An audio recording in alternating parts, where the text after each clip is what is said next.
Good evening, and welcome back to Savannah by Night here on the Midnight Dispatch. It is, however, not the only thing we do here, and I'm very glad to pass over to Sam to the two other streams we occasionally have going. Okay, what do you want? Do you want to watch me scream at a game and try not to pass out in fear? Then you should be joining us on Saturdays for Smoggle Screams.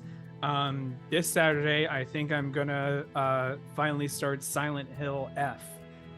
So we'll see how well I do there. I may have a great time. I may quit the game in 5 minutes and try to play something lighthearted and wonderful with adorable puppies like I don't know, maybe Doki Doki Literature Club, something nice, something. I was thinking like lighthearted. Nintendogs. Can we get a Nintendog right. stream? Well, just yeah. on the back burner in case you need it. Sometimes on the Uncanny Valley and the Nintendogs can be a horror film in itself. But if you want something that's a little less terrifying and more about space pirates, more about undead space adventures, then you'll want to join us for the Deadbeats, which is every Monday night here on the Midnight Dispatch. And I'm sure there will be no more crashes and dead things and surprise revelations of people's pasts for like no reason.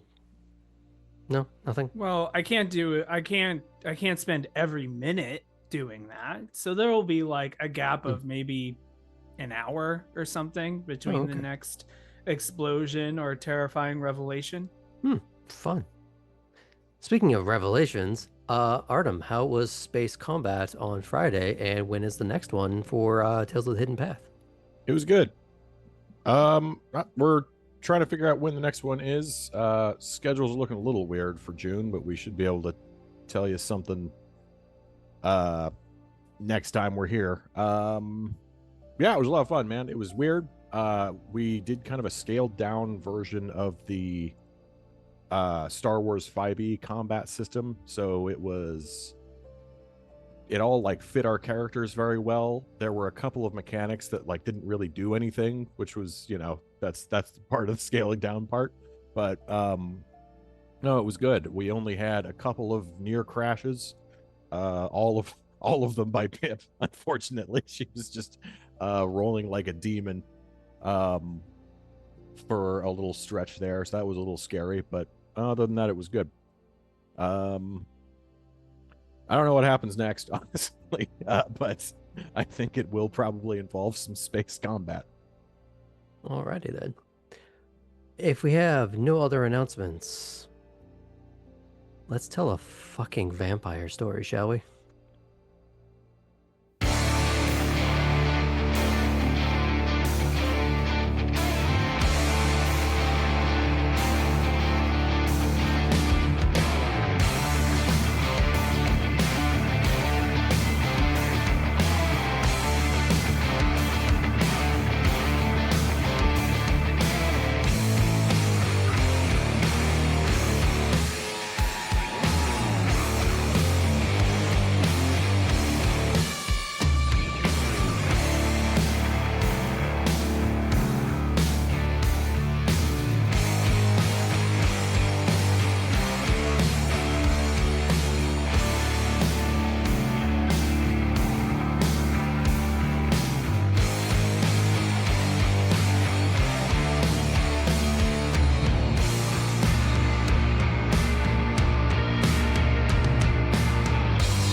Last time on Savannah by Night, Elli checked in with their Primogen about the fracas with Laure Laveau.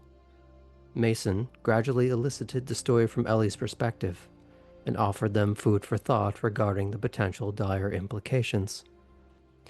At the same time, reminding them of the many intricacies of the politics in play, and how there was no need to be involved in it one way or the other.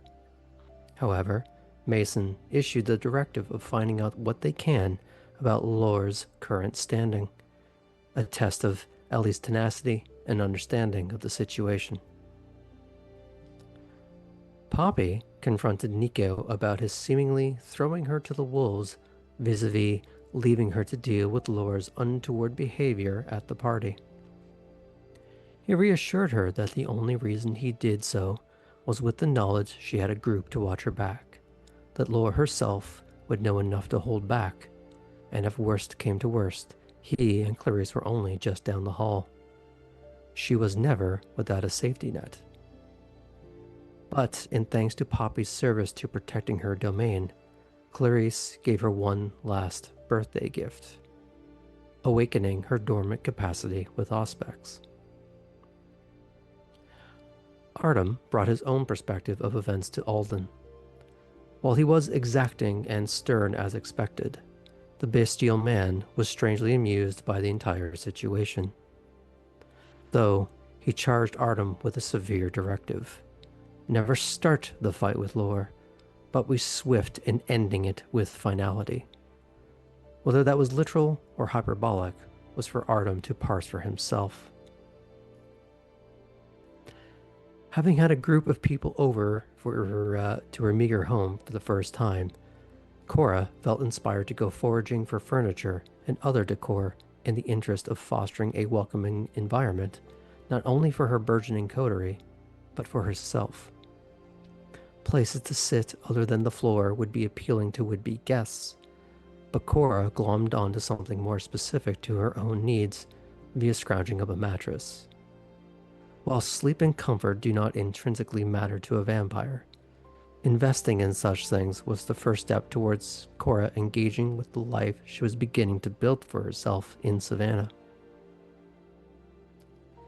Elli found Baxter at his room in the Warrens, where they began to pepper him about what he knew or had in regards to something that Laure was attempting to find in Clarice's possession.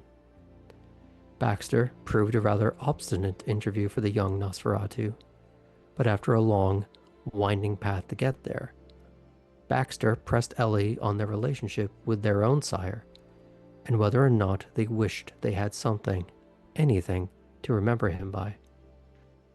At which point, Baxter produced a Polaroid of his sire standing next to Clarice, a presumed sampling from the missing item in question. This appeared to sober things down from its previous boiling point enough for Elli to inquire about getting a bit of range time. Now,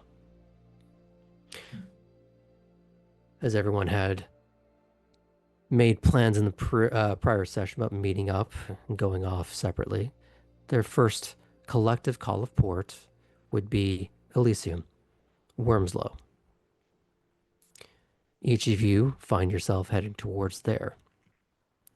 Artem, as you had no prior engagements elsewhere, you would be the first to arrive with Chris. Nope. Do you have anything on your person that you would be declaring at the gate? I don't think so. I think he's probably made stakes at this point, but he's doesn't have them in the car right now. Mm-hmm. Given that you were asked about going to the range, did you bring the gun with you? He actually doesn't have the gun. Elli has the gun. Mm-hmm. I wasn't sure if the one he had gotten. I didn't know if I was allowed to keep that one. Okay, so we'll say he didn't keep it then. Okay. So you're waved on through. You're, of course, checked at the guardhouse. No one's really taking everyone's word at face value at the moment. Seems to be more common now. Mm-hmm. Maybe if you were a Primogen, it would be more someone of higher status. It wouldn't be coming up as easily, but random spot checks are less random. I am just some guy. Mm-hmm. And as you trundle down the laneway with Chris sitting next to you, is there any last things you want to say to her before you head into the house proper? I don't know. I guess I'll look at her. I'll be like, "What are you gonna do today?" I don't really want to go to the ranch. It's not my thing. But I should really try and see what's going on in there tonight with people. Yeah. Maybe take a pulse. When there's fewer of us all clumped together, they might not notice me as much. Yeah. Or maybe just be more willing to talk to me. I don't know. Sure. A little stealth mission. That's cool. Who are you here to see? Just Elli.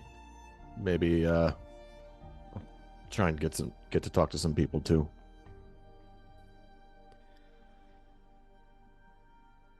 I'm gonna try and I want to go pester Harlan, but I think it's a good idea to just leave him the fuck alone for a little bit. Yeah. He would have already said this on the way, but she knows that Elli is going to do that. So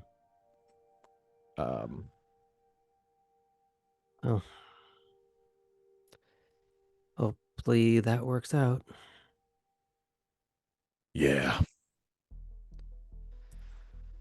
Okay. He's a good guy. Yeah. Okay, let's get in there before it gets too fucking maudlin in here. Yeah. You find Bruno minding the door as always. Simply nods and waves you through. And what you notice is that the parking lot is not densely packed, but it's not empty either.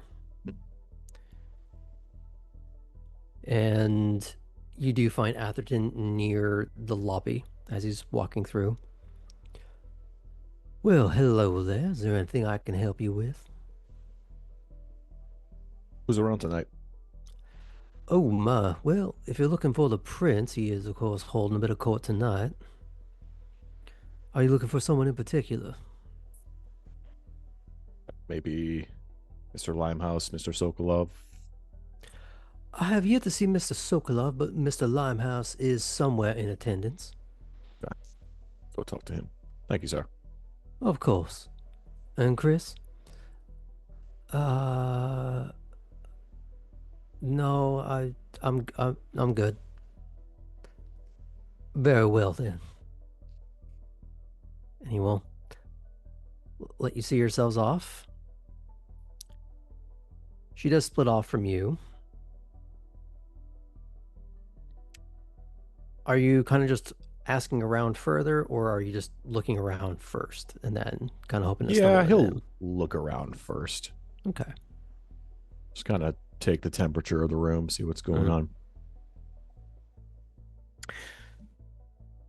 If you were to look inside the main room, you do see Prince Brooks, but he's not occupying the chair. It's more like he's taking one or two people aside for more private conversations. There's a little bit of security in his proximity, but nothing too dense. You don't see Vega anywhere or any of the other deputies right now. You do see Jean almost acting as a little bit of a buffer or facilitator between whoever's petitioning and the prince. Mm-hmm. Or maybe just sort of setting up. Yeah. She pays one back. You do see... Have you seen the Tremere Regent before? Maybe in passing. I was going to say, I don't think he'd know who that was, but I assume he's seen him at this point. Yeah, and you would see, maybe you wouldn't know her by name, but Bianca Sauvage in very close orbit. He probably saw Elli getting Voluntold. stolen by her, so he maybe has more familiarity with her. Few samplings of Toreador and Ventru. Tessa is milling around somewhere. You have seen her with dogs. She even had one with her at the party, but she does not have one with her now. We talk to Tessa. Okay. Also, you would see Fitz around somewhere. Again, maybe not someone you know by name, but I think like visually you have recognized him by this point. Sure. Yeah. If nothing else, that if you have any kind of face blindness, a guy walking around with a raccoon, you at least know the pairing. Mm-hmm. At some point, Artem is going to ask him what status he needs to achieve to bring a raccoon into Elysium. Maybe not tonight, though.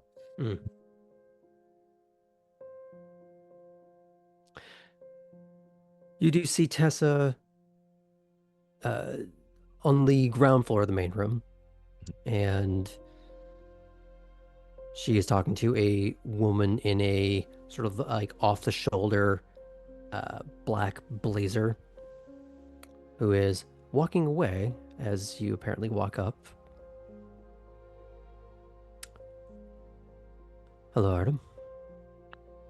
Hello, Miss Stratton. How are you tonight? Well enough. How was Alden when you saw him? He was fine. Was he ready for work? Yeah. Yeah, he won't be coming in tonight. Oh, I figured. Made me aware earlier, but manners. Now, Sure. Something I can help you with.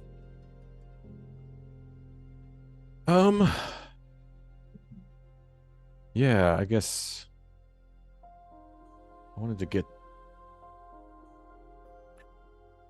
your perspective on how things are going.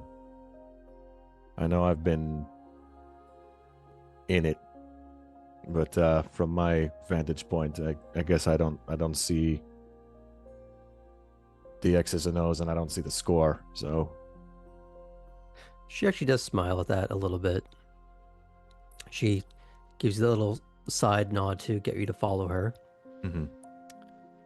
And the older woman leads you through some of the hallways before eventually leading you outside. And it seems to be less about avoiding prying ears and more just a case of leave the big room to the prince. Sure. Let's enjoy the weather while we can, kind of thing. Or gangrel we walk. Mm-hmm. And despite the fact that she is in heels, she's walking on grass and gravel with ease. It depends when you would have asked that. This is, in comparison to some attempted incursions, banal. Other times this is out of season. The raids that you have been going on are not excessively common during such incursions, but not rare. In many ways, this is rote. Now, whether that means everything's about to go back to a sense or whatever semblance of normalcy we had before, or this is merely the eye of the storm, too early to tell. But it has brought a sense of needed calm to have the explosive pushback. When people are unsure if they can continue with their basic plans because they're worried the Sabbat are going to be burning down the building or attacking them in their haven. people are a little more amped. Yeah. And the more amped a person is, the more likely they're going to make a rash decision. But now, people can be a little more calm, considered. So whatever reaction they give has had more time to process and ruminate, rather than be pure, unthought reaction. So on that front, going well. Whether that will remain true, too early to tell. Yeah. But tell me then, from your perspective, from the one actually on the front line, how is it feeling to you?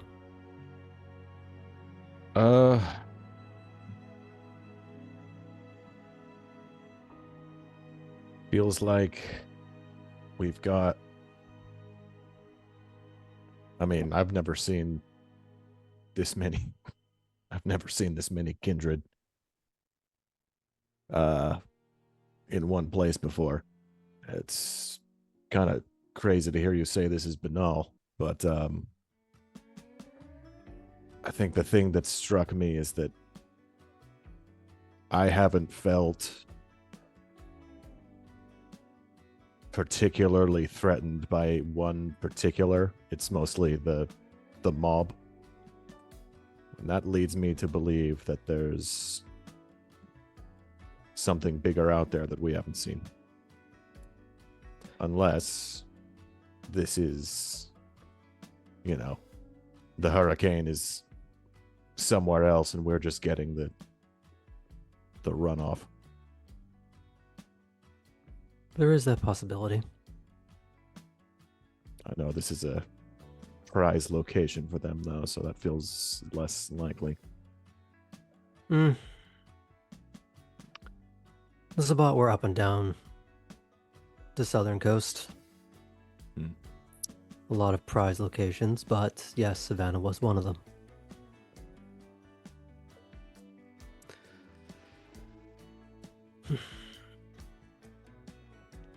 And, well,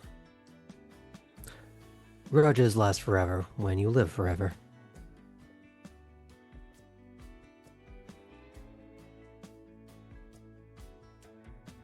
But you're right in the fearing the mob aspect. They are more dangerous as a group than one-on-one. Many of the ones you may be facing are even younger than you. Some of them barely know what they are, I imagine. Shock troops.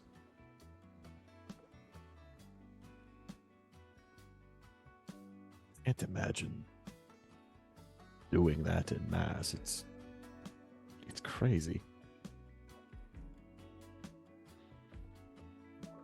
And yet, whatever you may think of the morality behind it, or the sanity, it is an effective tactic.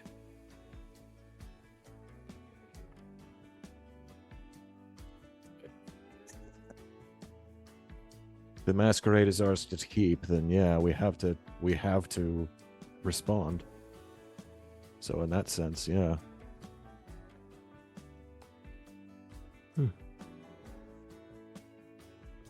Any particular worries?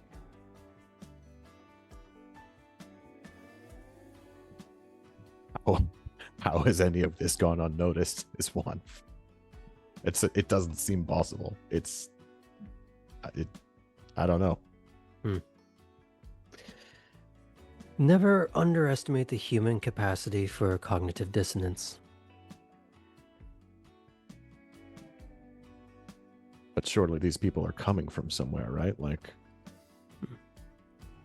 got to be missing people all over the place now.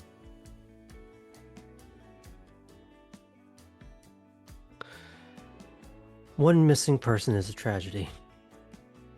10,000 is a statistic. Easy to get lost when you're just a number.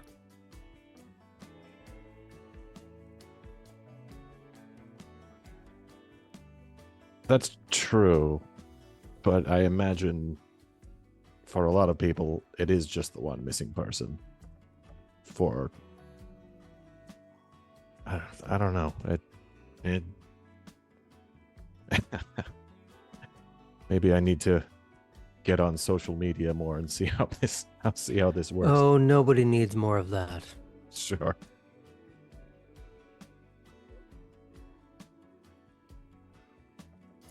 But social media is also another one of the fronts by which we wage such conflicts.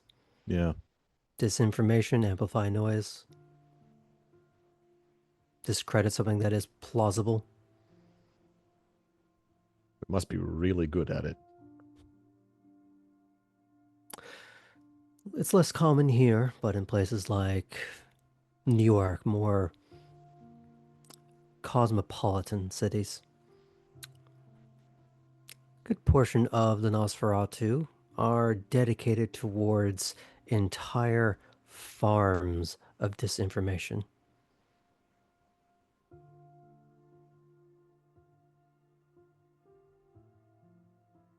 Some of them so industriously talented at it, almost automated in some ways. Bot farms, I think the term is. Well, they apply their services not just to their home city.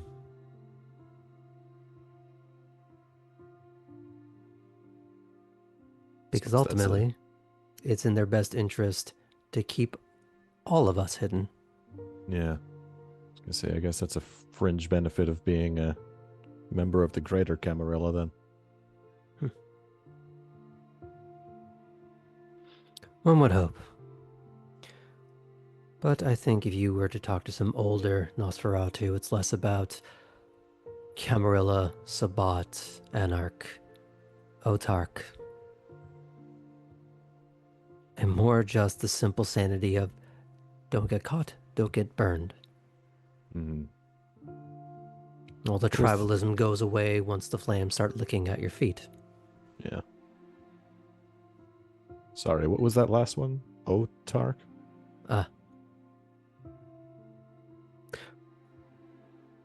Probably would befit your sire. Autarky is someone who is old enough, powerful enough to not be involved in any form of politics, sect, clubs, factions. And typically the ones that try and rein them in don't come back.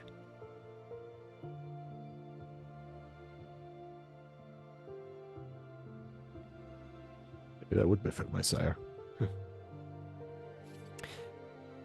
Because I imagine she didn't tell you about Camarilla, Sabbat. She mentioned those two. She did. Very briefly. I wonder if she ever had first-hand knowledge or got second-hand information from someone passing through. I have a lot to ask her, and that is going to be one of the first things, honestly. Next time I see her. I hope you get that opportunity. Me too.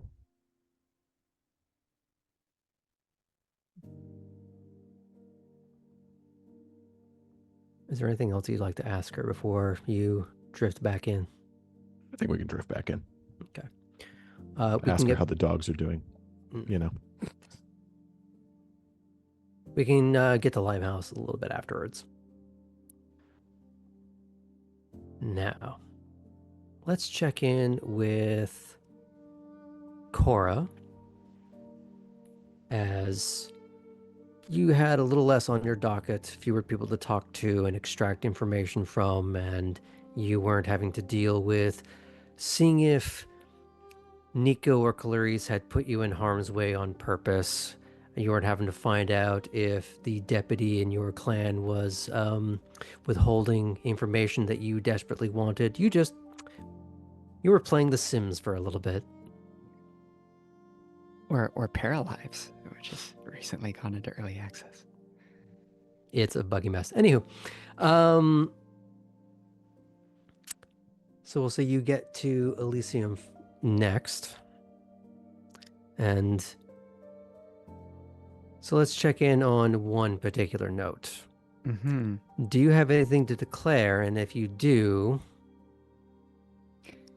So as I pull up, I have the container, the discrete container for my weapon at my window, ready to hand over. So what you're saying is, I have a weapon, and the window is down here. Well, I mean, I'm going to need to roll down the window anyway, and I can't access it because it's all zipped up. And I will say, yes, swords. I don't travel anywhere without it now. You are instructed not to hand it to the man at the gate. You are instead told to go up to the gatehouse inside, where you will be handing it off to someone, not to get out of your car. They will do a routine search. And like with Artem, you get the impression that this is becoming much more blanket approach to everyone that comes in. And as long as you're not making it any more of a pain than it needs to be, they don't try and visit that pain on you. I suppose during the handover at the gatehouse, I'll ask, is there a way I can have this registered, or just make a note that it's going to be with me a lot? Unfortunately, no.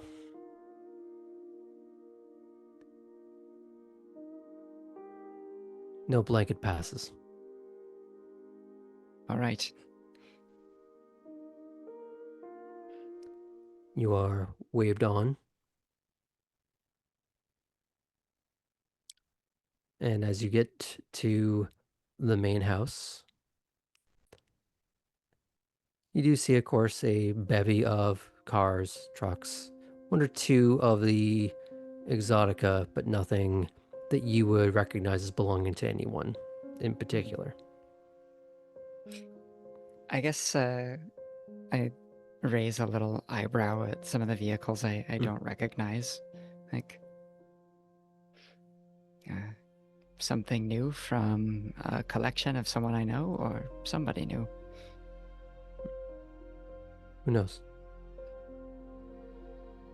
Unfortunately, sitting in your car and asking the question won't give you the answer. No, that's quickly followed by the sound of shoes on gravel. As I go ahead and proceed in. You are, of course, soon greeted by Atherton. Ah, Miss Violante. Atherton, it's good to see you. Here for any particular purpose, or...? Well, I'm going to be meeting my friend Poppy. Oh, well, I have yet to see her, but I will keep a keen eye. Is there anything that I can do for you? Not that I have off the top of my head, but is there something you are needling at? No, just sort of thinking that these days especially, we should probably stick together, you know? So, if you need a hand, or you've pressure taken off somewhere. At the moment, I am bereft of a thought, but I will keep in mind areas for which to apply you. All right. Are there any other questions you ask him, or do you want to just look around first?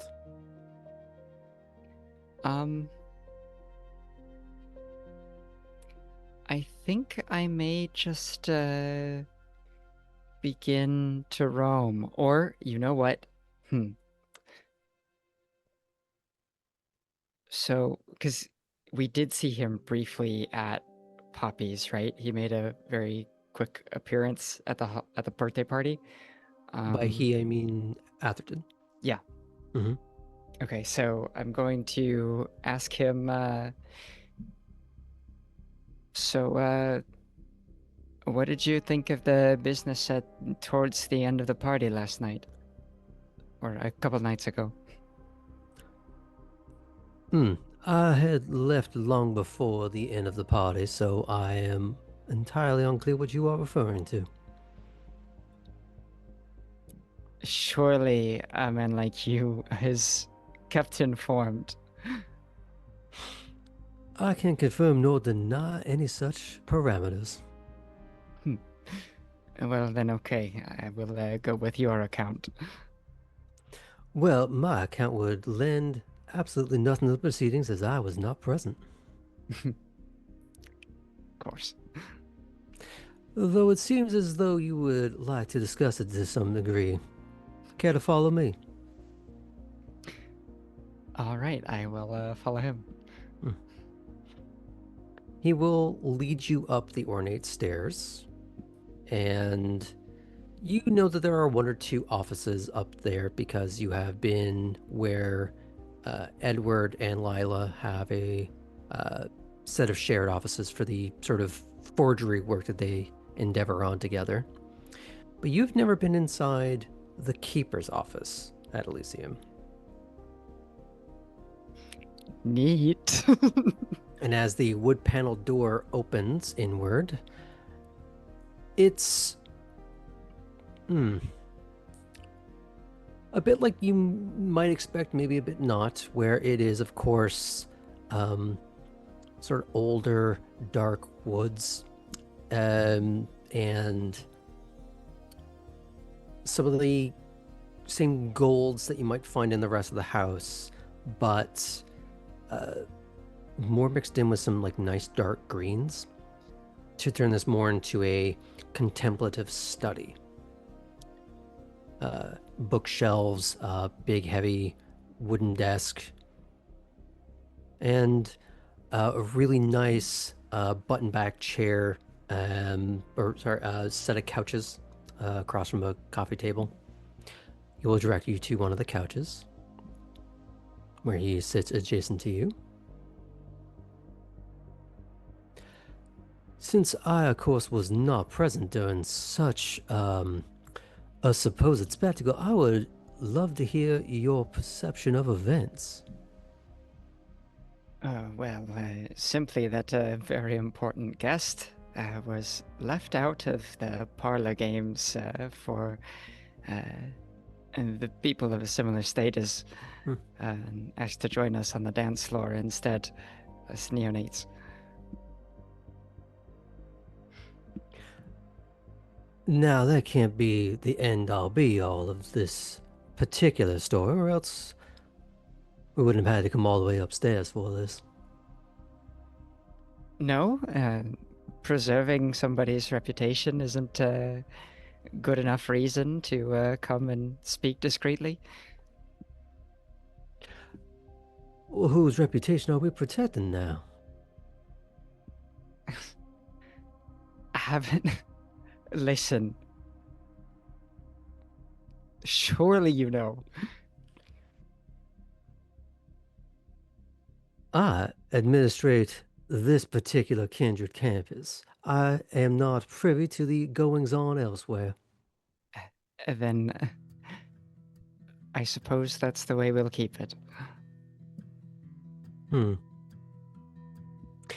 Though something about it does seem to be troubling you.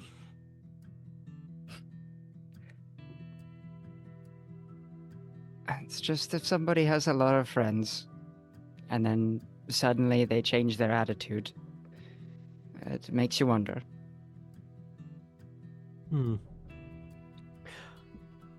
Well, it would be difficult to prescribe a means to go forward without knowing a little bit more about what happened, who and why.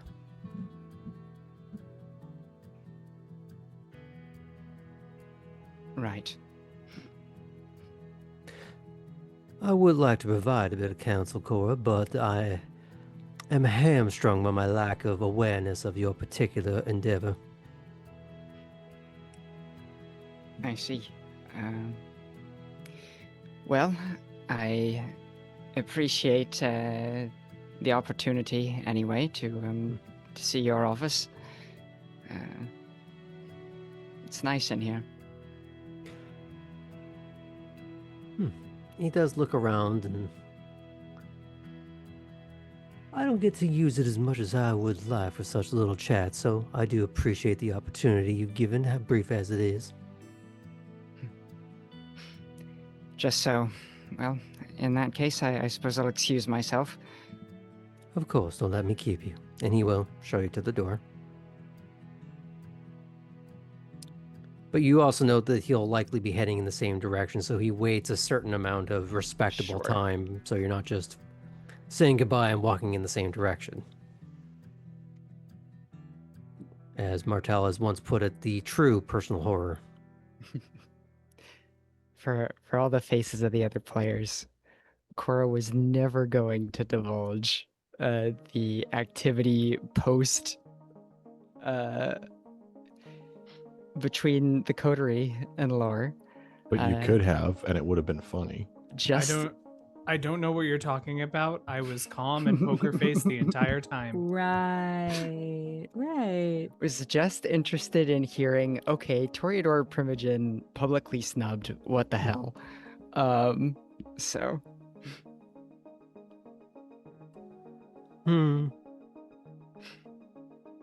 I don't get to play him as a catty bitch very often. No. He knew, but he wanted me to say it. And I'm like, I'm not going to say it. You say it. You already know.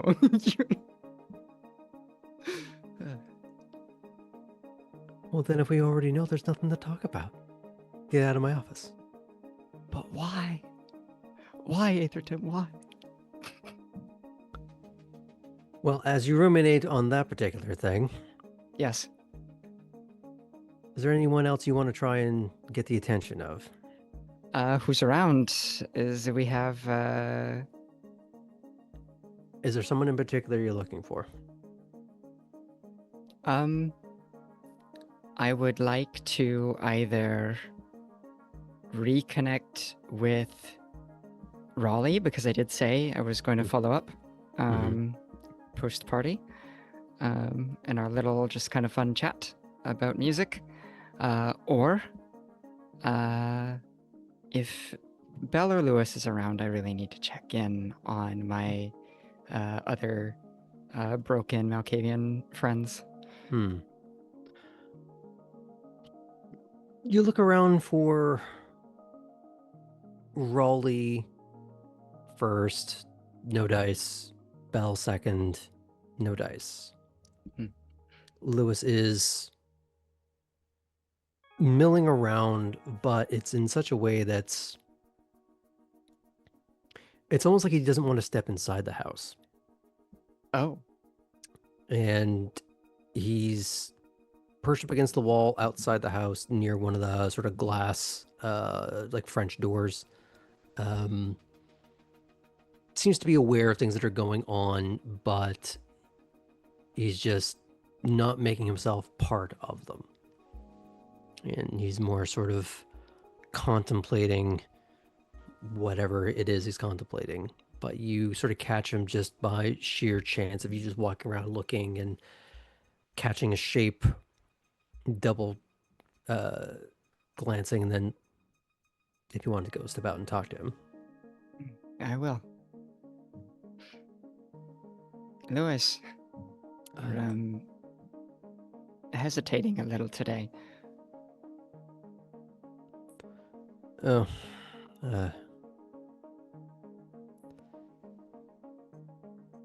he seems to be looking up at the sky a little bit, the overhang of the next level sort of preventing most of it, but not really much for me to do in there tonight. I was hoping I could have caught you at Poppy's birthday while you were still around. I'm sorry that I missed you. I was trying to see if maybe you'd want to even maybe get on the dance floor a little bit. I was surprised to see you there, frankly. So was I. Thought I would pop in and then pop out quick. Well, I'm glad you did that much, at least. How have you been lately? Some big things have happened since we last spoke. Yeah. He's sort of scratching at the inside of his wrist. It seems less nervous and more just a fidget. And he kind of looks back towards the glass door and starts to walk away from the perch. I'll follow. He puts his hands in his coat pockets.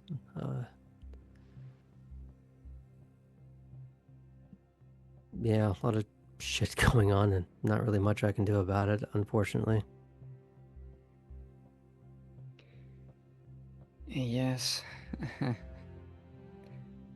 That's definitely the case. But, yeah, at least, you can keep a hold of yourself and what you do. There's always that.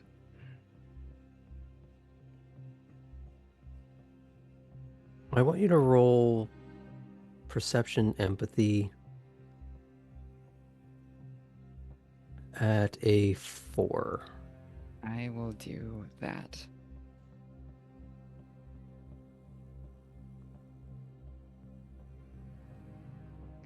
Her sympathy. Is that how many I have? Yes. Oh my goodness.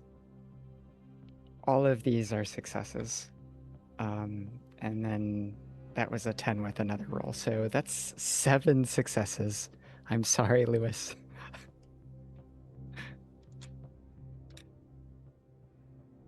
You are acutely aware how your statement is untrue. Yeah, it felt untrue as she was saying it, even for herself. There was that hard to catch twitch quiver of the lip where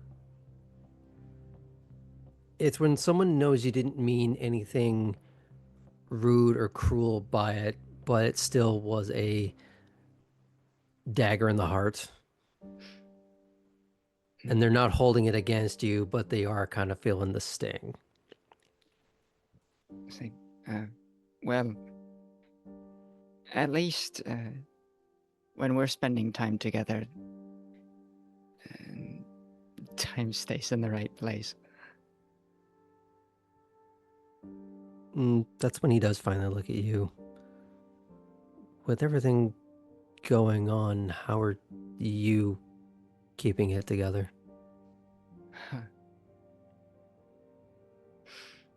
You know, trying to find the right balance, I suppose.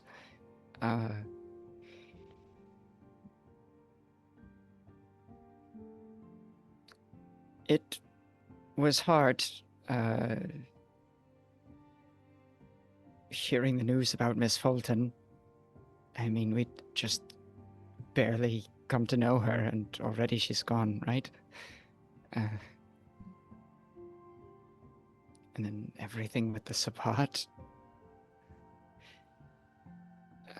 I knew that I needed to learn, but I'm understanding that I have to sharpen myself very quickly. And in terms of holding it together,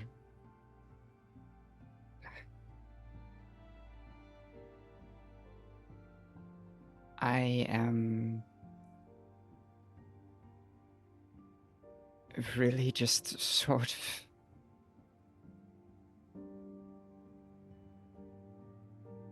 learning as I go. It's difficult to feel like this is the time for me to really step down on the gas when I'm not sure actually which direction I'm supposed to be traveling. But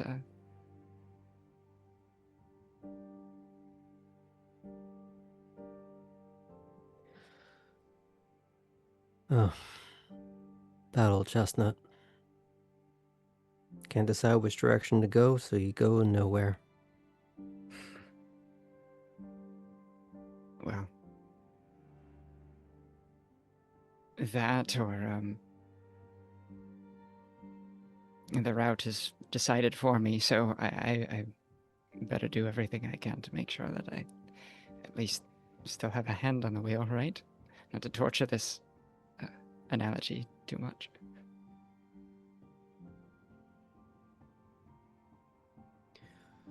So where do you want to go?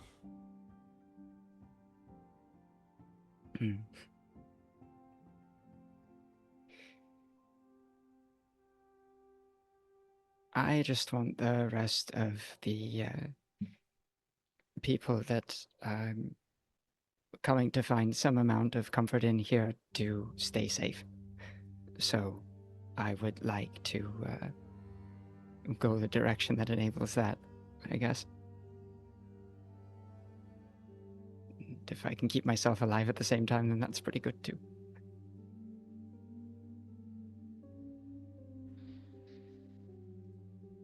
Bigger ass today than it was yesterday. That's for sure.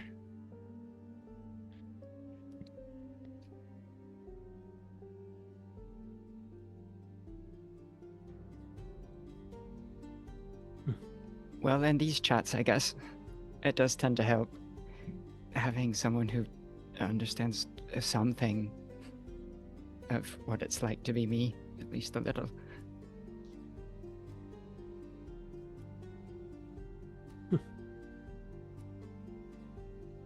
Well, hope you're able to put it to better use than I can.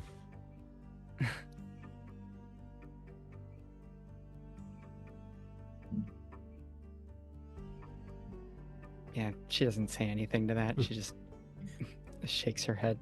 I kinda imagine smiles. the melancholy is a good place to fade from that as you eventually, either together or individually, eventually head back towards the house. Yeah, I think I'll head inside when he's ready to. Mhm. Well, then you might be waiting a good long while. Heading back towards the general vicinity is about as far as he's going to go with that. All right. Well, I'll let him walk me back to the back porch or whatever and then go inside. Now, let's check in with Poppy. Hi. Last we left off with you, you had something of a small awakening.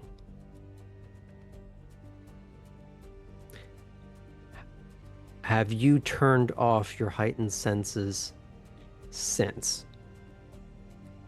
I feel like she may have played around with it, just kind of Tripping while balls? yeah, maybe a little bit, just a little bit. Maybe in her own room as she's kind of like collecting herself to leave for the evening. Touching fabrics with more of a tactile sense that she would have had before, looking at the colors that she chose for tonight with more clarity and depth as she stares into the mirror, which itself having a little bit more subtle prismatic features to it, as you're seeing just a little bit of the spectrum bend and split like along like a chromatic fringe that you didn't notice before. Now, I'm not saying you can't or shouldn't do this, but driving with that on No, when you're not no. used to It's a it, bad when you idea. have not played around with the skill yet, would effectively be a roll against I don't think she'll was do it that. Spaceballs turning the plaid. Yeah, I don't think she'll drive with it on.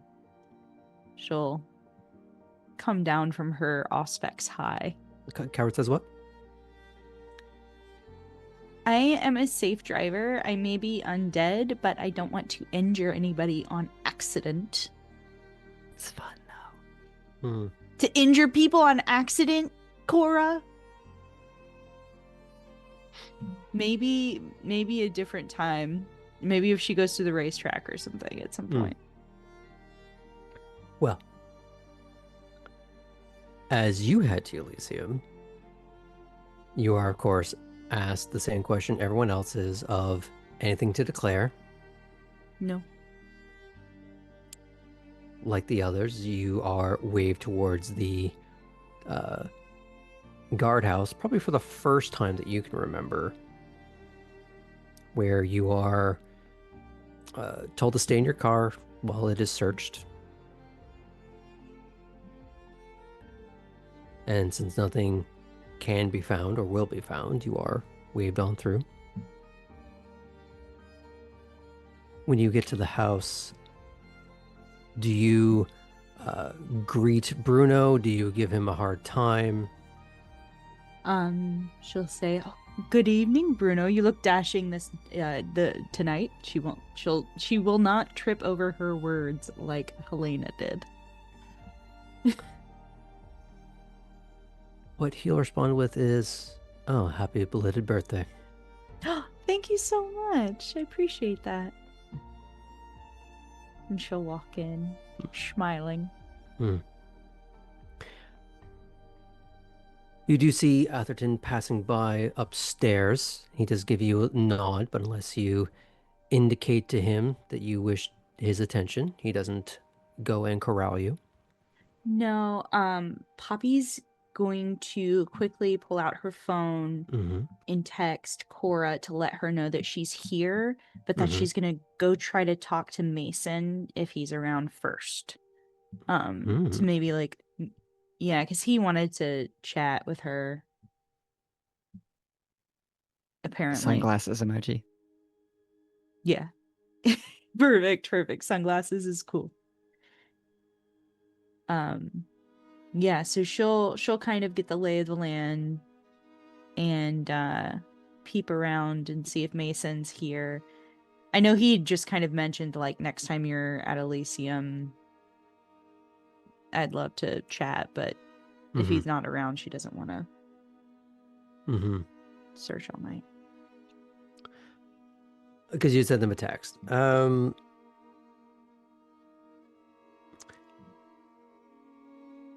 Just got in.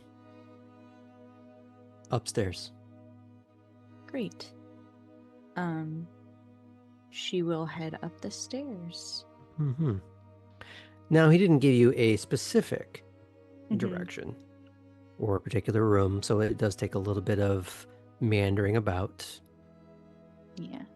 You do not find him in any of the parlors that are upstairs or the library. You do see Lump. He does. Well, Lump doesn't so much smile as much as sort of straighten up a little bit and give a little wave. Have you been playing them online? Nightly. And they don't try to like corral your attention or anything. It's, I'm assuming, pretty clear in your body language that you are looking for something in particular. Yeah. But she'll say, "I'll chat with you later tonight." They just sort of nod and wave. And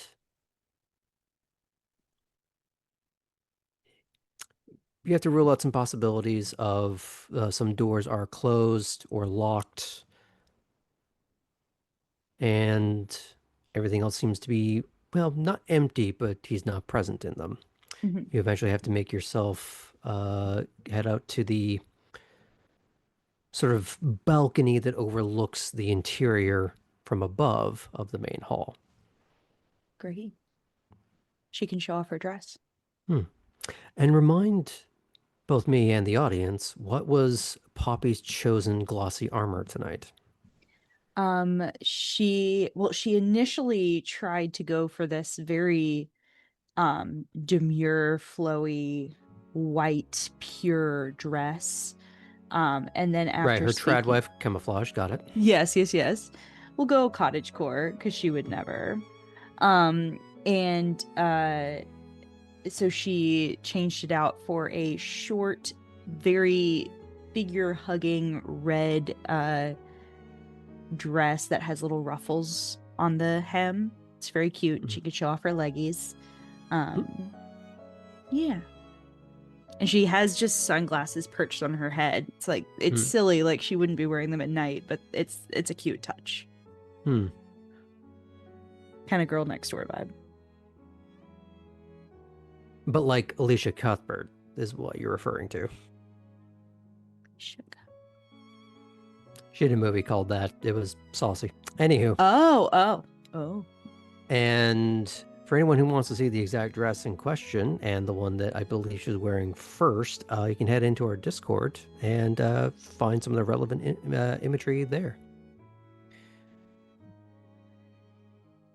And you do see Mason wearing sort of a rough finish leather jacket that seems almost to be like an extension of his own sort of rough plaster finish skin.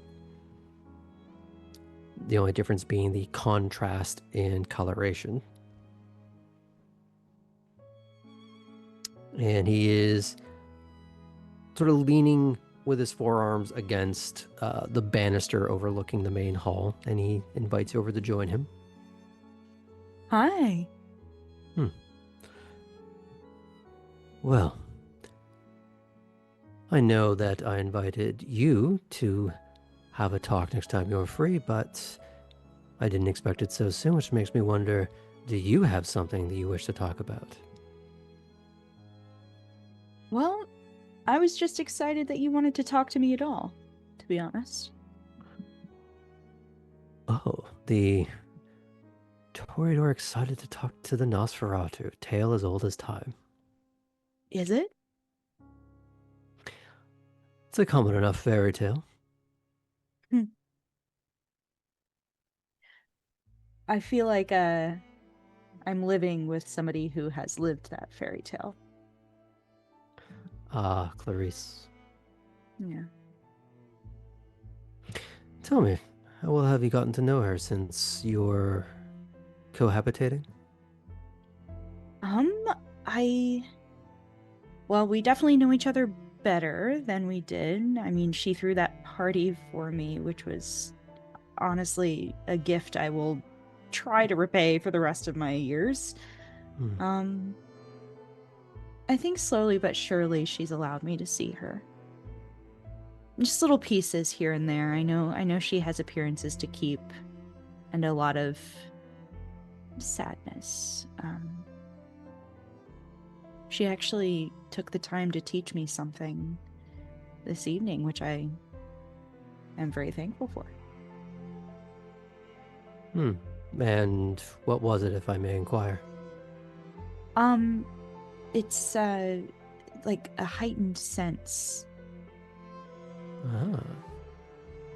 She covered my eyes and had me play notes on the piano just from her audible direction. It was very interesting. And then yeah, I don't know, I am honored that she would take the time to teach me something. It's been some time since she's been actively participating in anything. That's what Nico said. Maybe she just needed a new pal around. Or a new wild energy in the house. It's not uncommon for the very old to find a muse or something to quicken them once more. That would make a lot of sense, especially for people like me and Clarice and Nico. And how is that particular brat holding up? Oh, And he seems to be saying it with a bit of mirth rather than that bitch. Like there's Yeah, nothing yeah. cruel behind it that you can tell right off the bat, anyways. He seems content at least, and maybe a little piqued by dramatic moments here and there. I think he had a You really good don't time at my say. birthday party. Yeah, Hmm. yeah. What did you think of the party?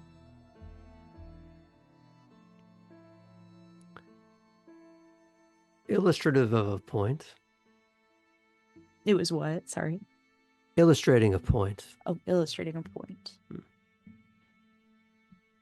Interesting. Now the question is, what point do you think was being made? By whom? Ah, now we're playing the game.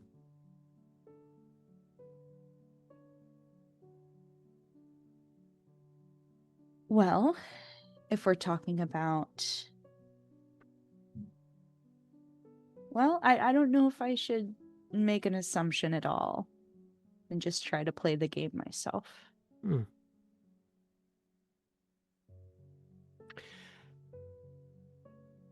Dangerous for one so young. You think? Well, truth be told, most of the very young are playing the game whether they realize it or not. You kind of have to, right? Hmm. Not just to stay relevant, but to stay a part of a community, right? That would be the egalitarian view. The realist would be playing the game to stay alive after a certain point. Right. Which is hard to do when you don't know the rules, the players, the sides, the reasons. Right. That aspect of being a part of a group is very new to me. I always had little small pockets of people, but I never felt connected to anything larger. So there's a whole new, I don't know, onus on me to try to learn the rules pretty quick. Hmm. And what have you learned?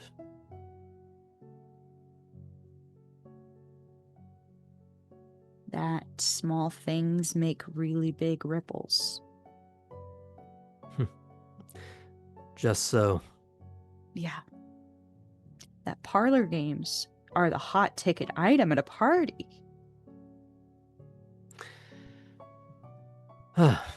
Everybody wants in. Must have been a really good game of charades. I'm so sorry that it was your party and that you weren't in the room. It's okay. I think it was half my party. And I'll take it. I'm thrilled with that. There is something to be said about someone in your demographic who's content with their lot enough to say, I'm just happy to be here. For now.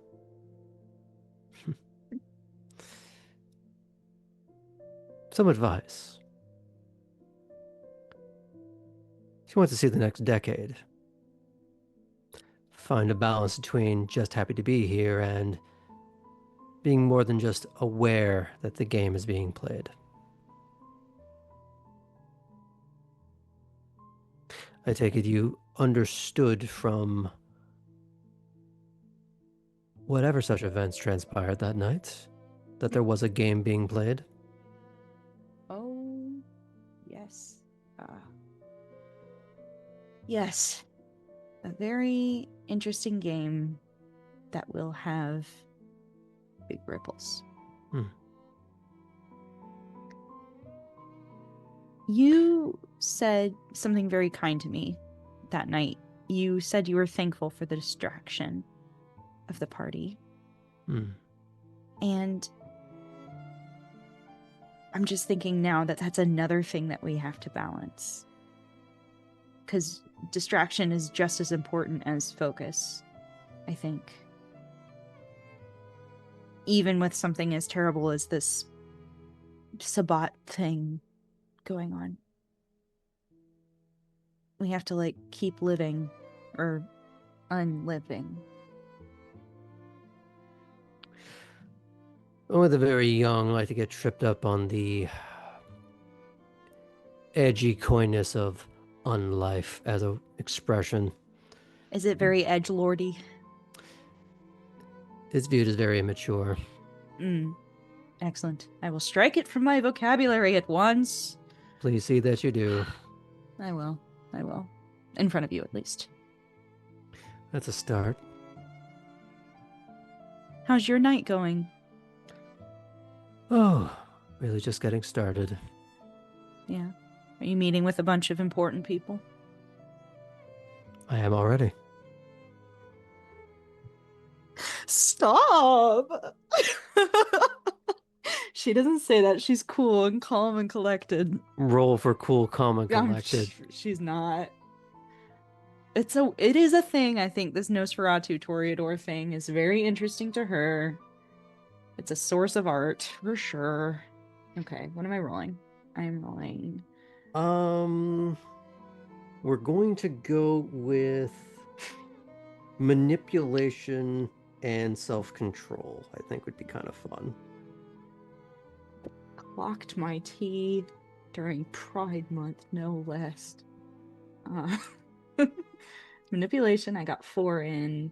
And self-control, I also have 4 in. Okay. We're going to put this at a 7. Okay. Good luck.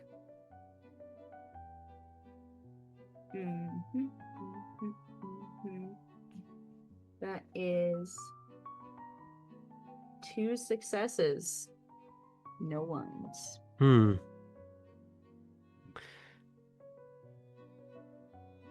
So, outwardly, I'm going to say that Poppy has maintained composure. But that crooked, jagged face does crack into just a very small smile. But he says nothing. No. Yeah. Whatever. I'm trying so hard. So, like, I like you, Baka. Are you really going to go with that? Yeah. Don't graduate, senpai. Stay here.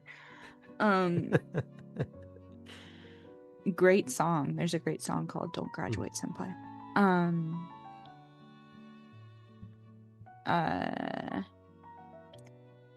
Thank you for saying so.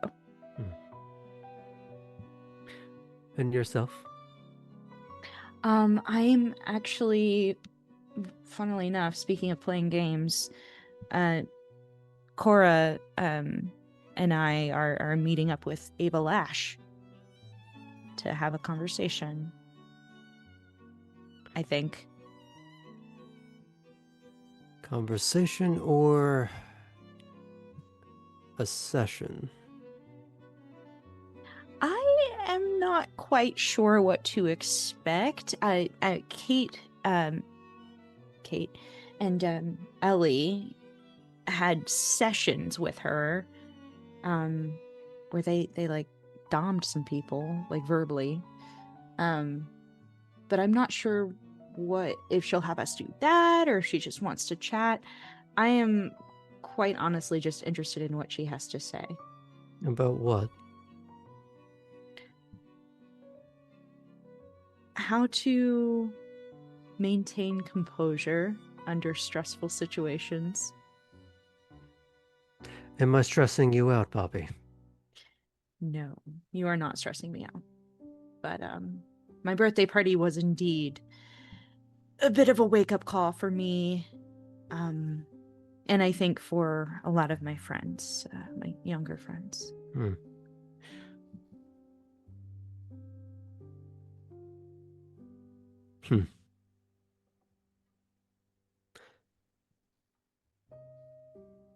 Well, now that you are aware games are being played, are you aware that you are now engaging in one? Yes. I think specifically with her, it's very clear that there is always a power play.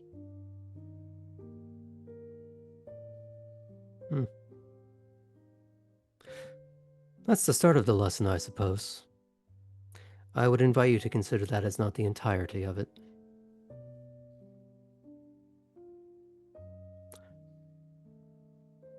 Have fun. I will try. I will try not to be absolutely terrified.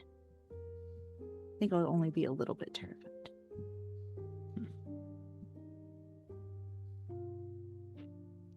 He just offers you a polite, very knowing little smirk.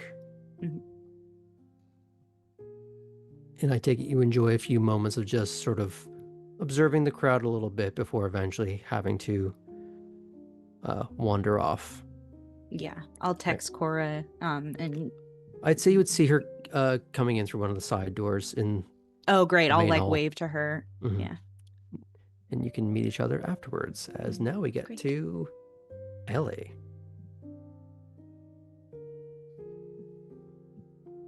Hi. I would say, for the sake of fun, after your conversation with Baxter, you were pulled aside by your Primogen to corral you into driving him to Elysium. Oh no. Does he have a car he wants me to drive, or am I taking him in my van? You are taking him in your van. Oh no. I wasn't ready for that performance review. Okay. We won't worry about the wibbly wobbly aspect of it. He doesn't seem to be browbeating or judging. The only thing that he would remark on is whether or not the seat belt functions or not. Beyond that, he doesn't seem to give a shit.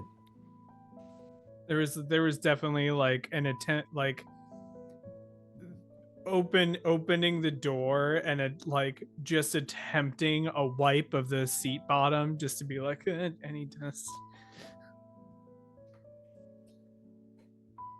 But yeah, the seat belts do function. I see, safety first, all that. As I also have my boxes of guns and two guns and ammo. So that's gonna be fun. It's fine. He of course adopts a false face as you do start getting underway, and to an extent, it's more or less what you may expect of the face you normally see. Just if it was humanized, it's just an older man, gray-white hair, slightly short, maybe a little spiky in a couple places, but overall well kept. Maybe not the world's best dresser, but no schlub. Mm-hmm. Probably just mistaken for an older man waiting in line at the deli. The kind that you would walk by in a crowd and never really pay a second glance to.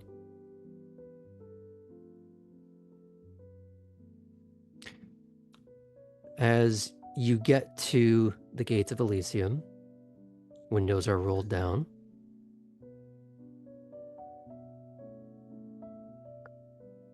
And the guard that approaches, who is not Julius, by the way,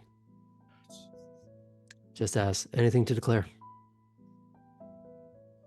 2 handguns and a couple boxes of ammo.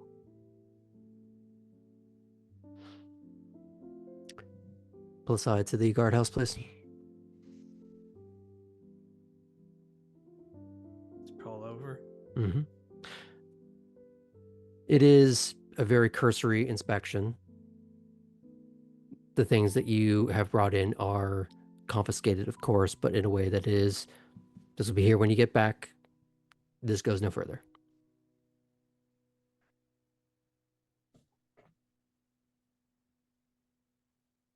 But you do see Julius walk out the front door of the guardhouse.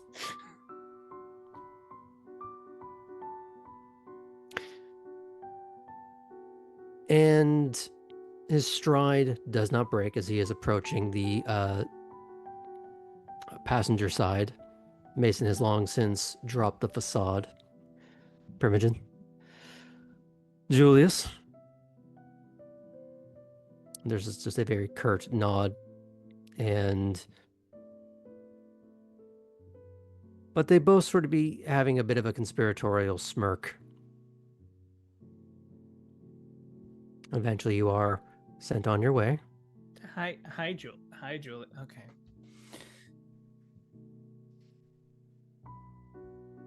And through the magic of wibbly wobbly timey wimey, Mason has arrived before Poppy.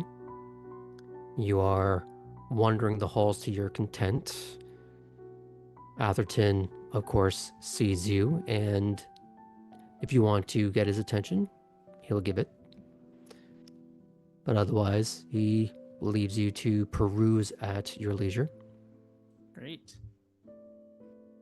Is there anyone that you are looking for other than meeting up with Artem? Well, there is a there's a double thing I want to check. A, is Harlan here? And B, is he on the coattails of Laure?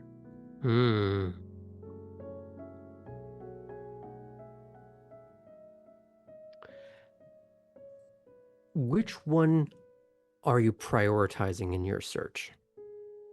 Just that Harlan's there.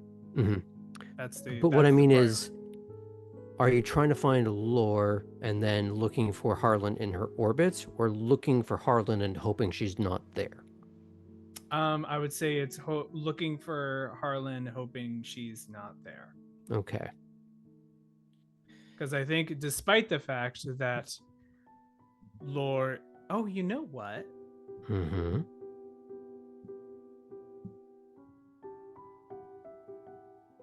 This is like what happens when Smoggles gets distracted by a side quest.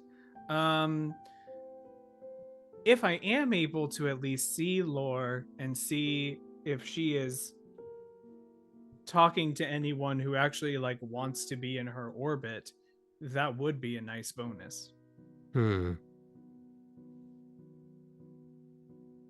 especially if I know that Artem's going to be here. Not that she would try anything in Elysium, but it's probably something where I should keep an extra eye out just for everyone of like, hey, she's in this area. Please don't go here. Observe and overwatch? Yeah, basically. As the one person who can. So the best way to do that would be, of course, upstairs. If you're trying to get an overhead view, you do see Mason talking with someone that you realize after maybe a glance or two is Poppy. What they're talking about, you have no idea. If I was really cruel, I'd make you roll to see how well that is going, but I'm not going to be that mean right now. I was about to say, I see like Mason like chuckling and laughing, like having like smiles and just jovial, and I'm just like, he's never like that. What'd she do?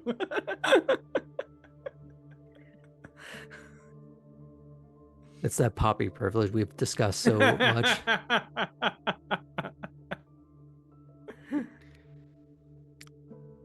Unpetrified that stone heart. But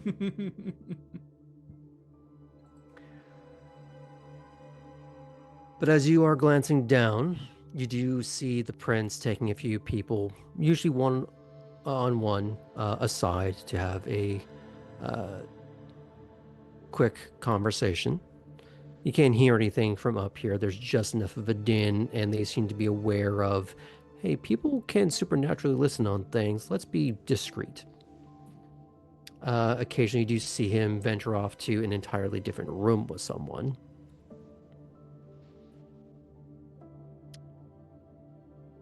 But at the moment, you don't see Laure.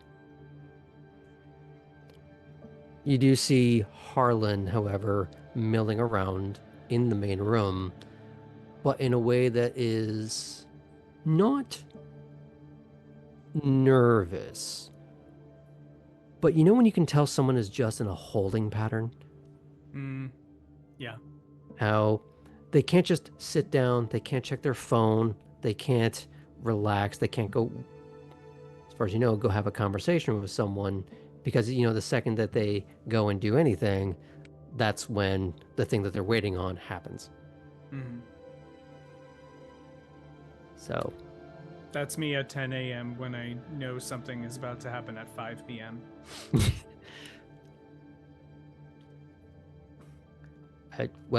Is that not true for everyone? Wait. All I'll say is that Is everyone? I look at tabletop as therapeutic, but not therapy. That's a different conversation. What? I'm just saying I understand. So, do you go and try and get his attention? Do you call? Do you text? Do you tackle him from above? Like, what's your plan here?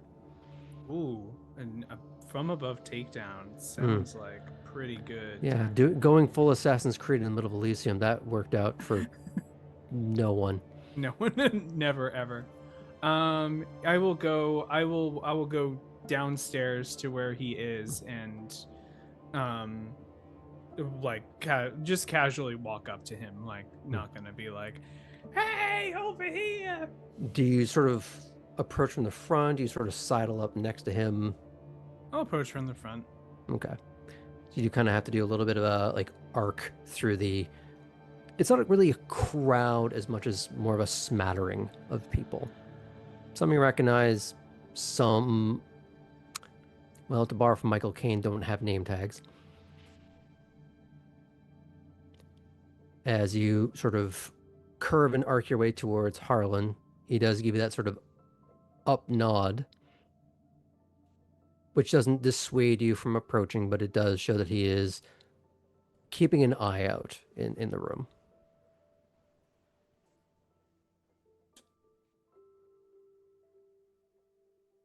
Why, haven't seen you since the party last night.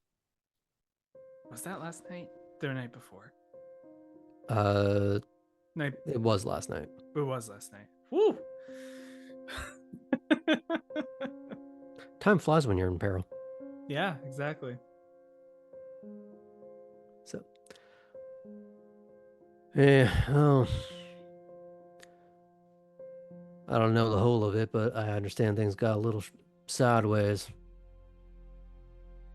Really? Come on now.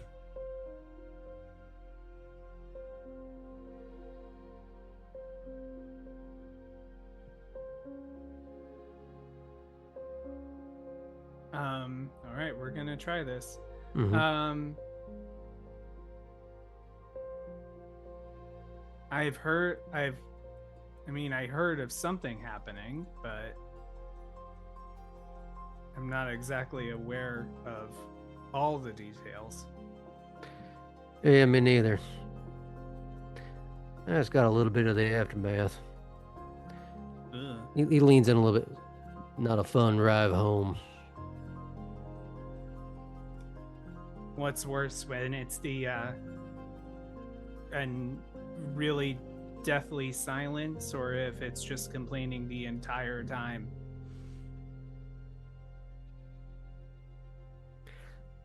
The silence. That's one of those calm before the storm kind of situations. Like, you just want the fucking bomb to go off, you know what I mean? Yeah. Well, I'm sorry that you had to deal with it all. Is that why you look so jovial this evening? Let's just say I'm waiting for another one to go pop. I take it she is handling things very well and very calmly.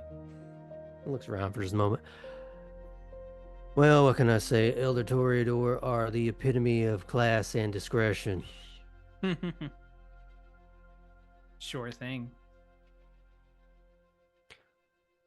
What are you up to? Well, Other than what, like 5'5"? How tall are you? well, I'm not that short. They say at 5'5", literally.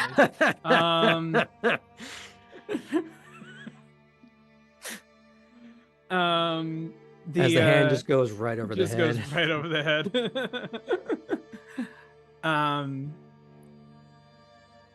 Well, I have been informed that I need to do some training at the shooting range, so I'm about to gather a colleague to assist. Well, shit. Sounds like a better use of your time than mine. What would you even need to be called for?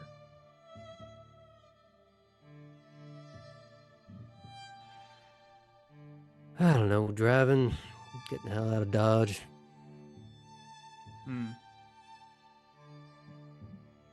Being a whipping post, I don't know anymore, man. Sounds like it's been a just generally a tough time overall, but especially these past few days, tensions are high for everyone. A little bit. What have you been keeping yourself busy with? Oh, getting cool nicknames, tracking gators, and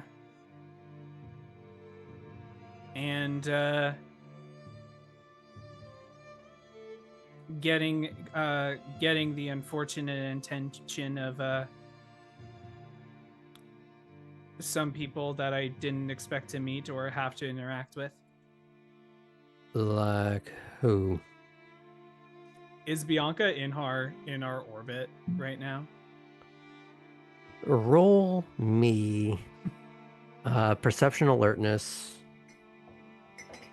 I'm gonna leave it at a 6 just because of the crowd. And because you're not higher up right now, your vantage point is limited.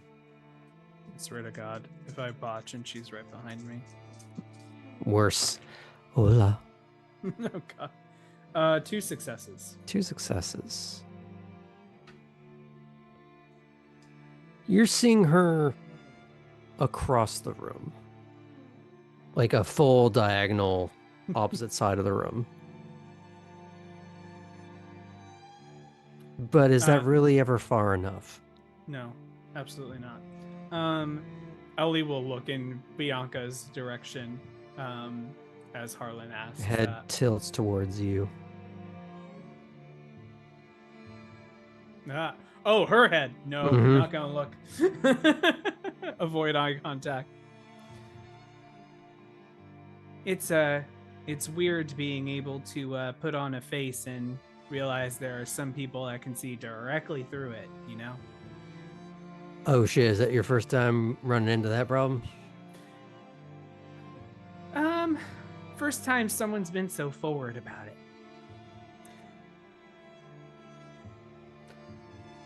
I mean, on the one hand, I can see how it would be off-putting to find out about it, but wouldn't it be worse to not know that they could? That's true. Here you go, prancing through, trying to sneak through something, thinking you're all sly, you ain't been seen, then, uh-oh.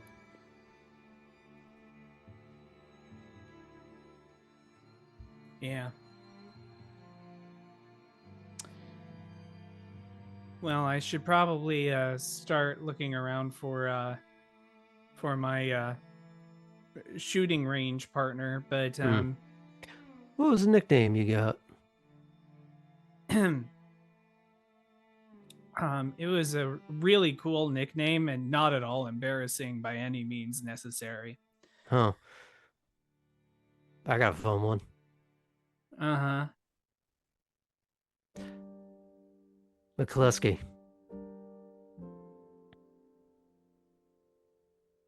That's yours? No, yours. Oh, well. You ain't ever seen Burt Reynolds in Gator? Can't say I've had the pleasure. Well, next movie night we're correcting that fucking deficit.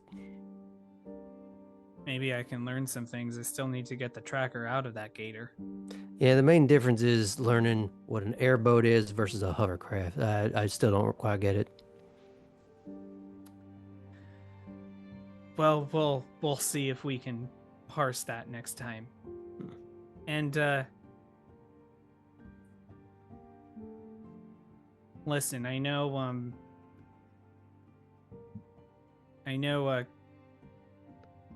complicated relationships with the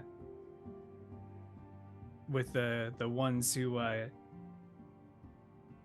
made us who we are. So if you do need to vent at some point, I'm in ear. I have limited stories I can tell about mine, considering, well, gone in more ways than one, but understand some of it. Well, appreciate the thought nonetheless. We'll see when I can slip away next.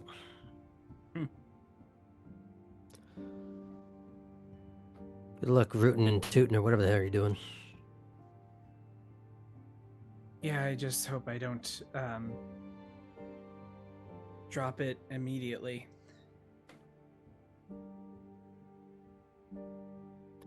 Should I be concerned? No, it's fine. I think as long as I'm not given a rocket launcher immediately, I think it should be okay. Which way do you aim the rocket launcher, by the way? Is it like the side? Is it either side it goes out? Is it which way should it go? Well, I think the principal lesson is don't stand in front or behind you, more beside. Well, that's good. I can do that easily. Who are you going with again? I've been told to go with well, the guy who could use firearms but really doesn't need them. Artem. Well, I guess if I don't see him the next week or so, I'll know why. Don't worry, I would not intentionally do anything like that. I don't think intent is really the concern here. And he does sort of clap you on the back just a little bit, which is the first time maybe you've seen him be a little merciful through the whole thing.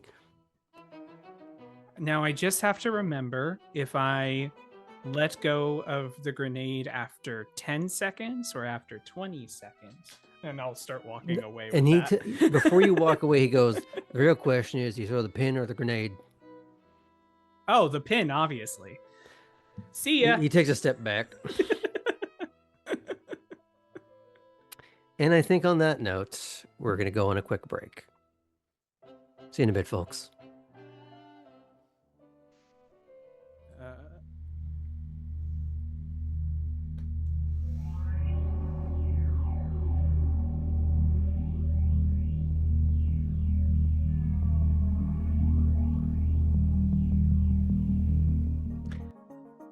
Welcome back to the second half of Savannah by Night here on the Midnight Dispatch. We rejoin our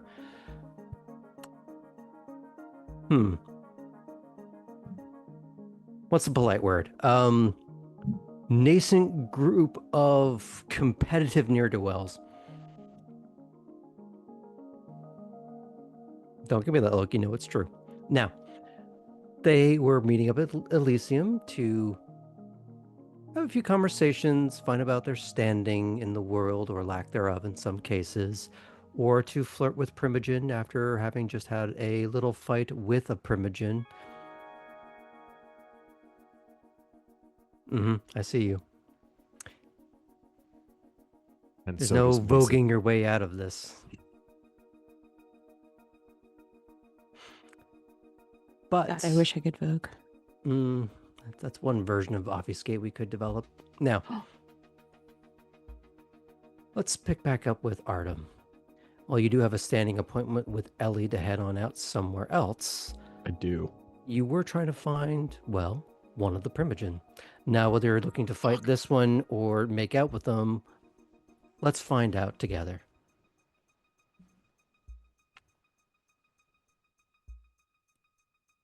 So, Yeah. So, looking around, guess comes in after speaking with Tessa, starts looking around for Mr. Limehouse. you do see him stepping out of a side room with the prince. A polite but curt handshake follows. And they go off in separate directions, although the prince doesn't go far from what appears to be both the dais and the office in between, with Jean running a little bit of facilitation in between them. But with no one sort of in a perceivable entourage of Limehouse, he appears to be free. He doesn't seem to be going in any particular pace or rate to suggest he has to be somewhere else right now. Yeah, then I guess Artem will just kind of fall into step with him and say, You got a sec, Mr. Limehouse? You can walk me to my car. Sure. He gives a nod to Atherton as he's heading out. And as you walk through the sort of gravel pit parking lot, you do see a fairly large, newer, rather late model, but not the latest model. Looks like a truck with a full cab on it. Nice. And with the, I know there's a proper term for this, but it's where it's the cover for the actual truck bed. The lip makes it look like an extended cab. But he doesn't hop in. He just sort of opens the tailgate, hops on up. What's up? I'm going to talk to you about a couple of things. How's all this crazy Sabbat shit going on your side for the brew, huh? I've seen Bruce out there. Imagine you did. How'd he do? Great. Bruce is awesome. Glad to hear it. Well, I'm sure you've seen Bruce and a few others in the melee.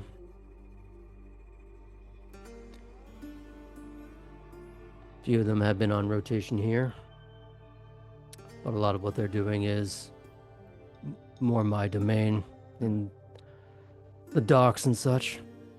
Yeah, I was gonna say it's Port you're of a entry union works. Yeah. Yeah. Port of entry works both ways, so keeping an eye on that part of the airport. It's an important job. Necessary. Yeah.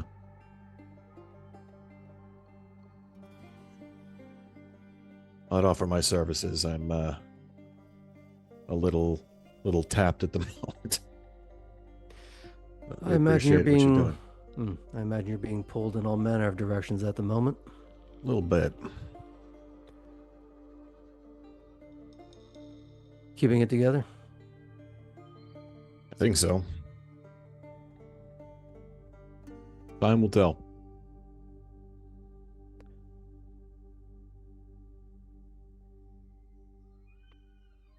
I take it that's not the entirety of what you wanted to ask me about. No.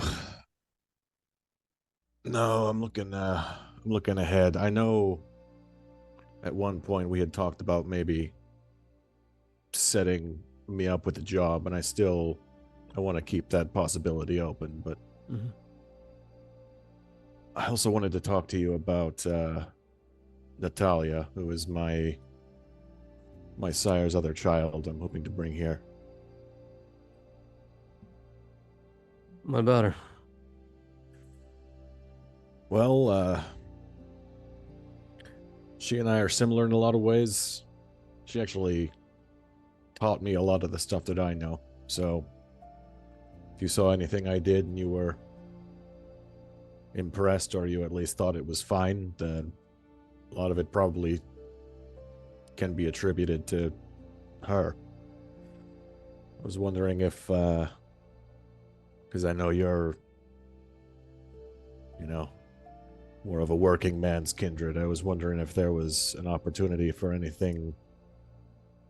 Maybe she could teach other people too, or maybe just do the same work. Well, if she's even halfway as competent as you're proclaiming, I'm sure there'll be an easily found place for her, either somewhere in my organization or under Alden. Yeah. I wouldn't worry too much about finding a place, Sure. but I will consider it should that come to pass. Appreciate it. Yeah, I guess Alden's been great, and I have no reason to believe that he'll be anything more or anything less than great. But at the same time, you always want to make sure you've got your own plan, you know? Well, you'd fit in with some of us on that respect then. Not over-relying. Not looking for handouts, just doing the work. It's yeah, being able to stand up on your own 2 feet, it's important.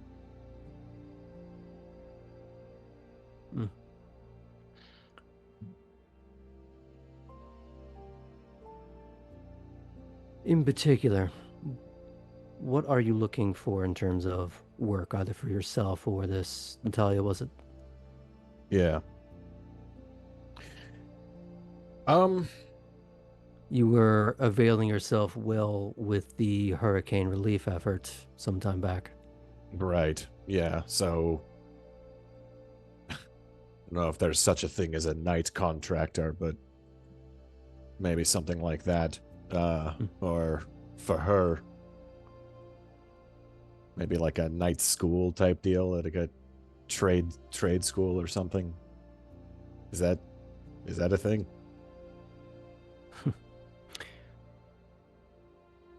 One of mine actually teaches night school. Yeah. Oh.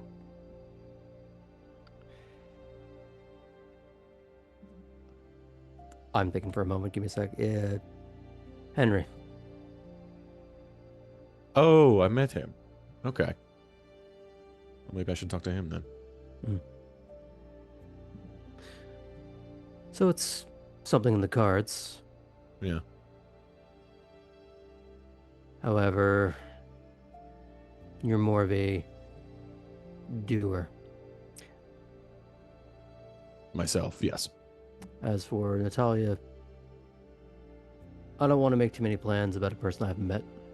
Of course. Yeah. She'd have to prove that she could do it. I guess I'm just more doing it and the probing. temperament. Mm-hmm.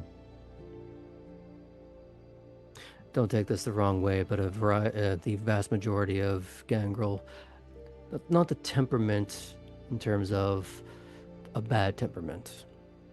That's more of a trait of my side. But many Gangrel more prone to being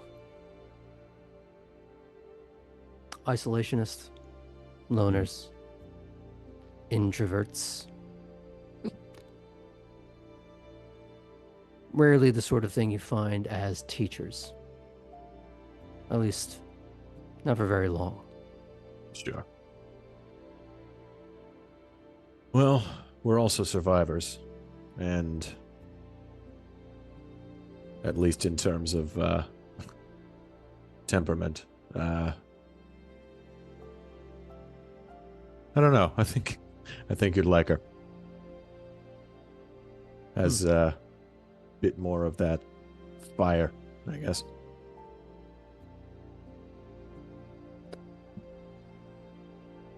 Are you trying to set me up on a date? I wasn't.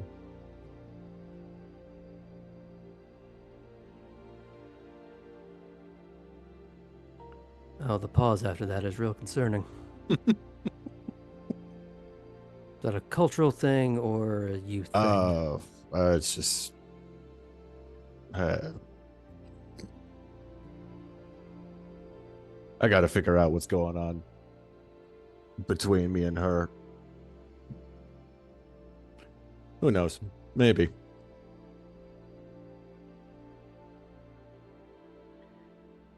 It's not uncommon for there to be a bonded pair when a sire makes a little brood. Although oftentimes it tends to end in violence, either those vying for the attention of their maker as the blood twists our perceptions.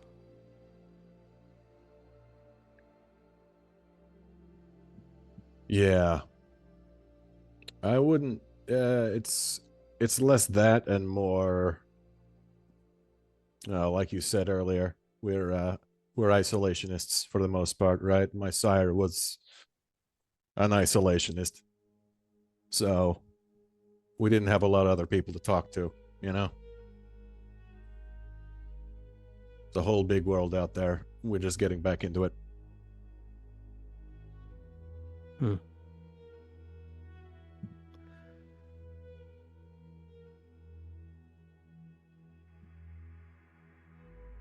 Well, when some of this dies down more emphatically with the Sabbat, and we have more of a handle on it being dealt with,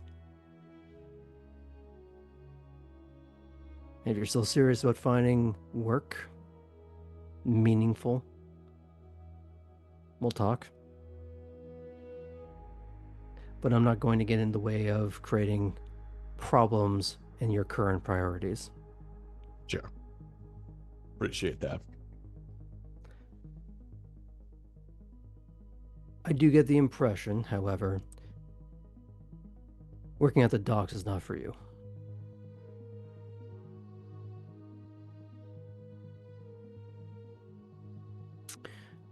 There are other union jobs in the city.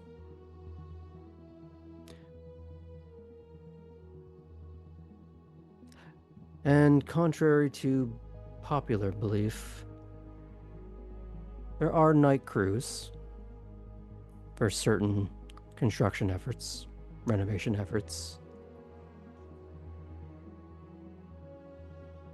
That might be more your speed. That might be a case of putting up a house, demolishing a house, and I'm going to say something heinous to a gangrel, but chopping down a few trees that don't need to be there.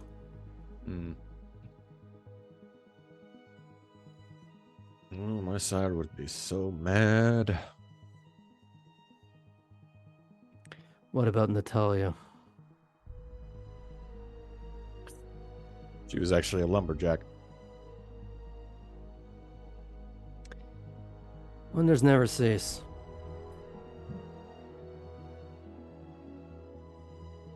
Well, and there's nothing else, I gotta get back to it. Yeah. Thanks. I'll see you later.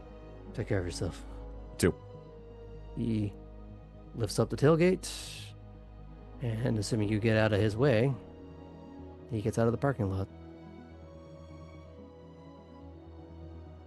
Or it just runs you over, whichever one you want to do. I choose death. Mm. Yeah, we'll head back in. Okay. Now, as you are all freeing up from your various conversations, Poppy and Cora, you have, I believe, spotted each other. Elli, you finished off with Harlan. You would see you would see Cora crossing the room. And Artem would be the one unaware of where everyone is, but Chris would be inside, hanging out in the main room. And she will put into the group text, "Hey, I see everyone. Meet up." Yeah, come here. Cora's gonna Gazebo. kinda- And she'll Yeah. As you see Cora walking towards you, Poppy, right as she's about to get there, she looks down on her phone and sends that text message and then kind of looks at you and is like, Poppy will join you. And does Ellie kind of just look at the phone and just like throw it in the water and ignores it and drives away, or what's? Yeah, Ellie has way better things to be doing. No, Ellie will I believe Ellie it. will give a thumbs up and head on over. Artemis speed bump and won't be joining anyone. No. Yeah, sorry guys, I'm dead. Texts from the afterlife. Sorry. He just texts back a road sign. He's roadkill. I will let Chris deal with that one. Yeah.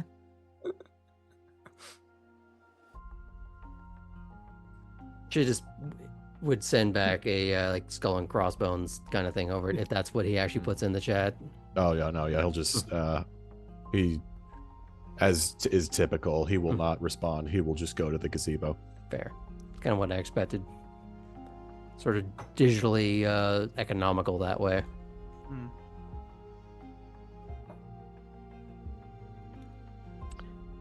And as you've noticed, since it's been a little less dense inside the main house, you don't really have to fight for the gazebo as you begin to descend upon it. It's ours this time. No Malkavian Primogen standing in it, looking into the void. Chris, as she's perching up on the ledge, goes, "I mean, as far as you know." It's okay. Worst comes to worst, we know we can take him. So The only place I take her is back to her home.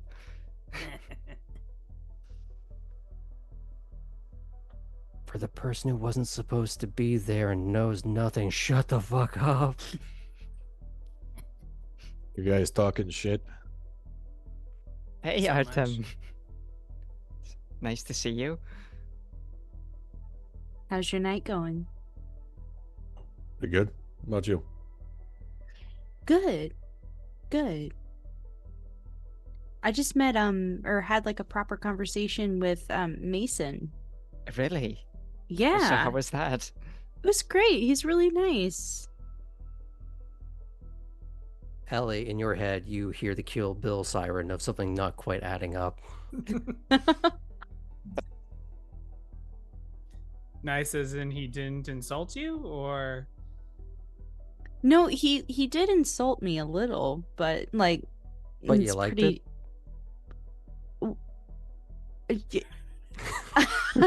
No. Holy Poppy. But shit. no. We're not Another starting one. this. We're not starting this. I can't. I'm just saying, everybody insults each other a little bit at Elysium. I feel like that's just kind of common fare for the witty undead. I Artem didn't kind of think looks at Chris and he says, "Add it to the list." Nosferatu nagging. Got it. that's not what you should add to the list. What is this list? Don't worry about it. The What is the Poppy list? The Poppy privilege. I mean, That's what I thought. whatever. How's your night going? You're looking at it. She looks over at Artem. You're just hanging out. Did you talk to Harlan? Oh yeah, did you he's talk he's going to he actually has been sent out as a bounty hunter to hunt down each and every one of us individually. That sucks. Yeah, it's You're too just bad. mad that your Primogen's nice to me. That's not true, right? No, it's not true. Okay. Although he does have to be on edge pretty much most of the time. Apparently he's pretty much on call in case she decides that she needs to be brought somewhere or something. Mm. I hear it was a very tense car ride home. Can't imagine. Are they like romantically involved? That would be what is known in the field as incest. What do you mean?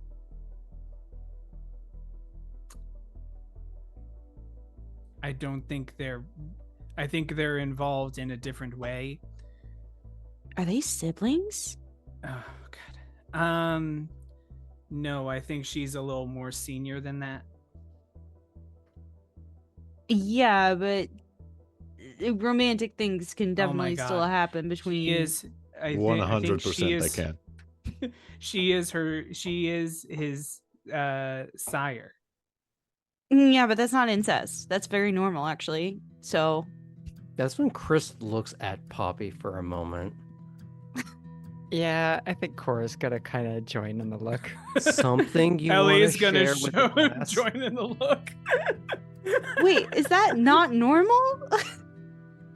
Well, I sort of think of my sire more like a father. Yeah, but that's just. I mean, for some people, that's the vibe of the relationship. Thing? Oh my Jesus. god, do you have a thing for dads? Is that why you were hanging out with Mason earlier? We're not getting into that today. I think it's a Toreador thing. Add It's it to not a the list. Toreador thing. It's like it's the most common. I mean, think about like the original like books that you grew up with. It's all You- romance. I guess you do have a point. All of the, at least the fiction about us. Yes. Edward Cullen, Dracula. There's a little bit of a sexy thing going on there, at least in the one with Keanu Reeves. Carmilla. It's I guess all mine- romantic. I guess Carmilla. mine was a little more out of necessity than it was romantic, I guess. Yeah. Which I think that is probably very common as well, right? Artem, Yes. did you fuck your sire? My sire? Ooh, Sorry, that's a did you great say question. did I or would I? Did you? Did I? No. Would you? Would you? Second question. Yeah, yes. Maybe. I don't know. Oh. I'd like to just burn this place to the ground and leave now. Hey, Chris, question for you. Hard No, no. Ellie, hush.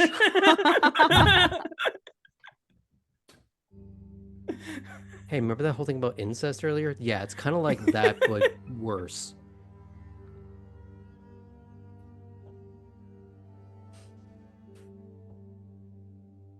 So, But- pretty Yeah, nice so- night, huh? All that to say is that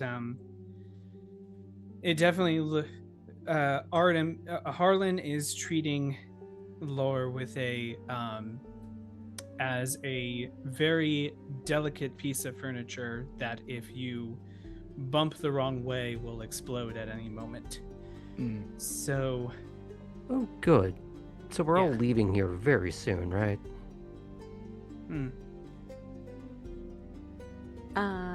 Well, I mean, Cora and I have a meeting with somebody, so we'll be away from, hopefully, the furniture. Ellie and I are going shooting. Do you have a plan, Ooh. Chris?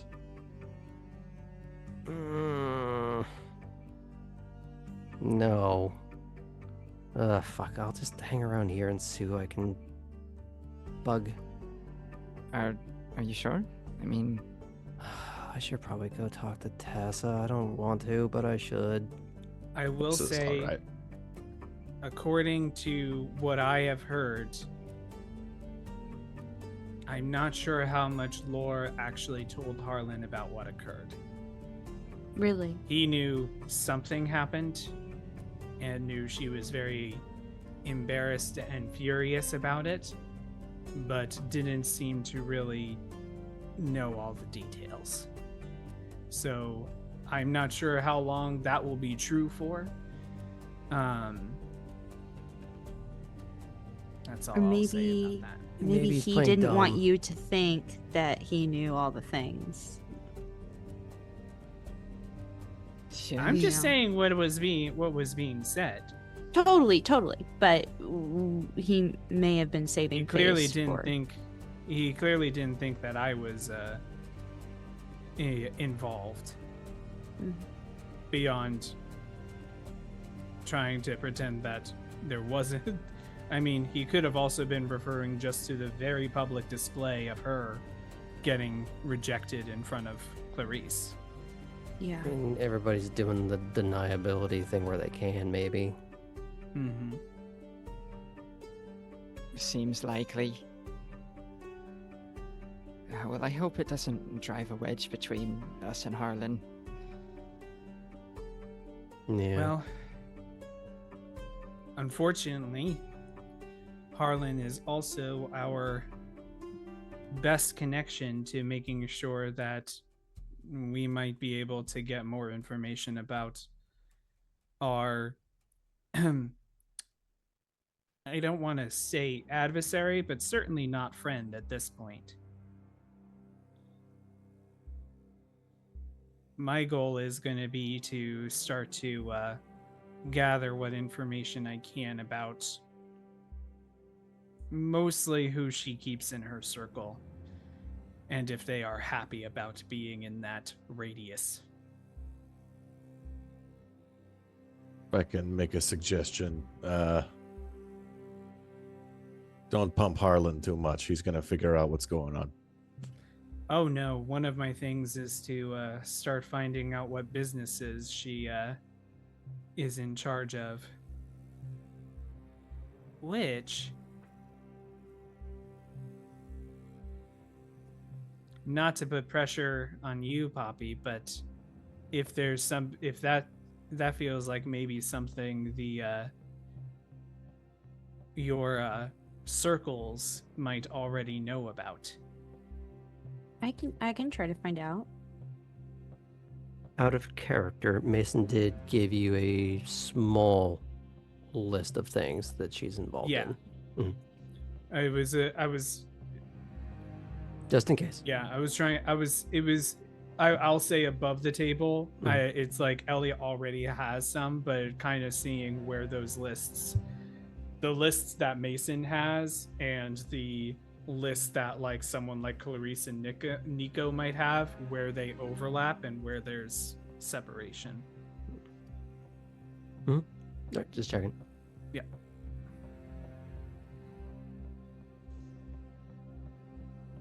I can look into that.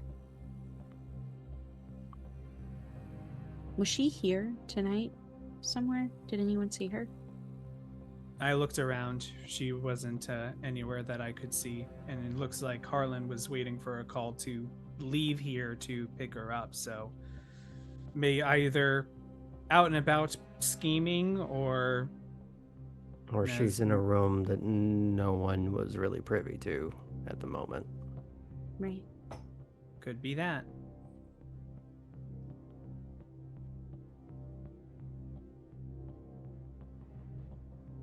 I wonder if she's gonna try to brush it just under the rug. Try to save face somehow. Well, in my experience, someone might if they try to brush it under the rug, it's so they have longer time to plan their revenge. And then wrap you up in the rug and throw you off a bridge. That That seems very specific for something you just randomly came up with. Don't worry about it. Mm.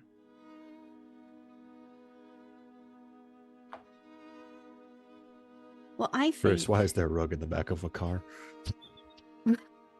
Why is it moving? Why I did think it stop? that maybe we just try to get information here and there, but not obsess over it, right? We should continue living our little unlives. Oh wait, our lives. I learned something tonight. Saying unlife, like as a play on words for our existence, it flags us as like very young. Just a heads up. According to Mason.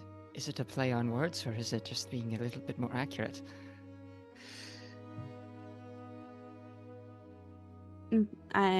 Yes, probably both. Anyway, I take your point. But why don't we just keep on like living life? I mean, clearly, and she gestures over to Artem, there are bigger fish to fry at this moment. So like, let's not let this birthday party tantrum define everything we're dealing with. Like, keeping an eye on her is great for sure.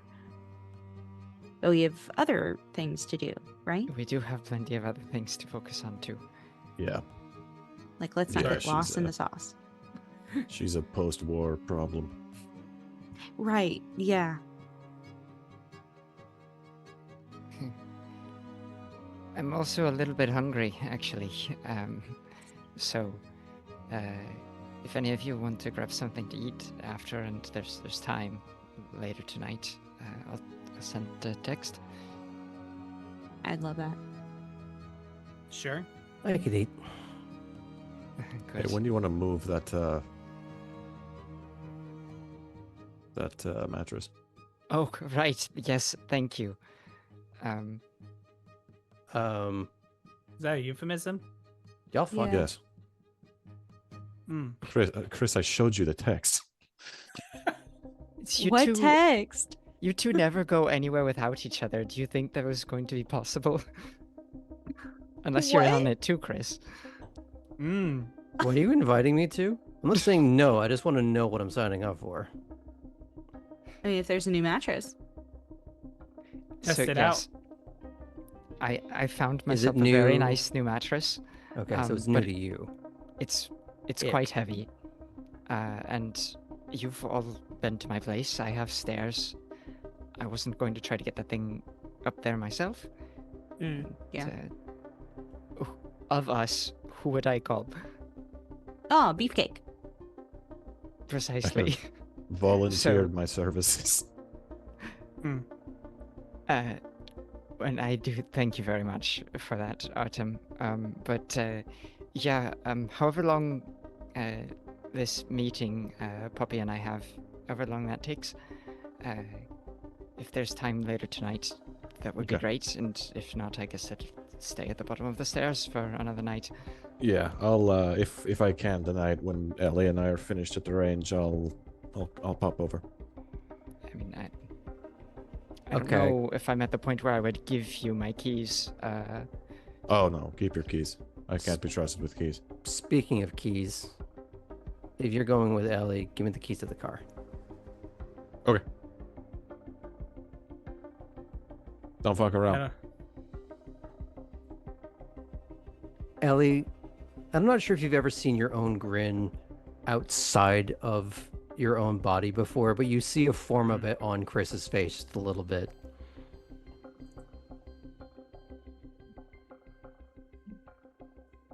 I'm assuming as you like give her the keys, there's just Mm-hmm. So, should really learn to drive. And she starts to walk away. Be safe. gas pedals on the right. Thought it was the left next to the. Is that a clutch? No, the clutch is unnecessary. Don't even worry about it. I What do like year Chris. are we in? That also might complicate my plans afterwards because I may have to drive the boss home before the night ends. Oh, I'll drive him home. No. I'm kidding. Are you? Sort of. Hmm. Chris does wander back in at that point, attenuated here, and just, are you gonna fuck their dad? I'm totally gonna fuck their dad. Absolutely not. Oh my god. Ew. Ah. Well, Fuckity good, bye, it's settled. losers. And she just wanders out fully at this point. See you later, babe. Sorry, it complicates things because you're gonna be driving Mason home.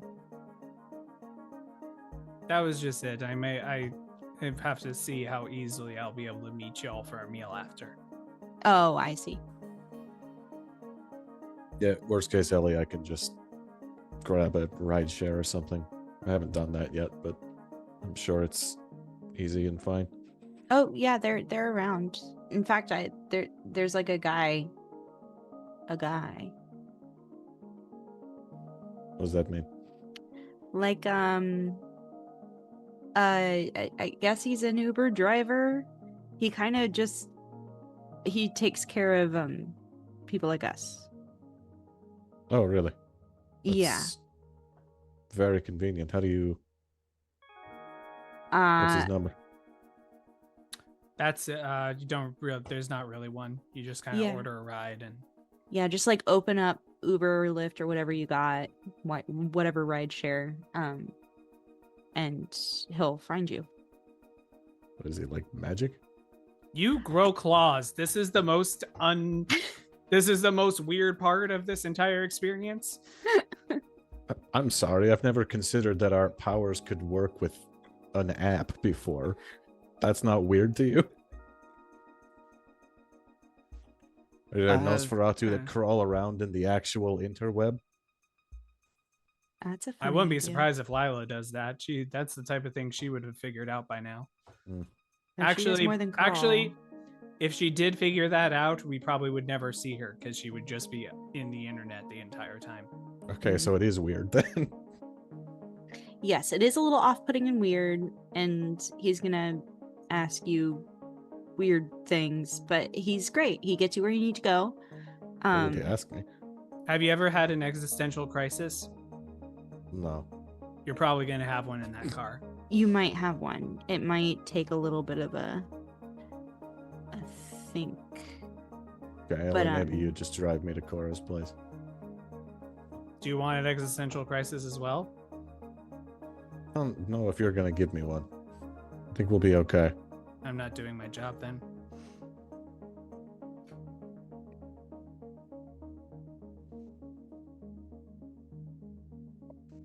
I just cause crises.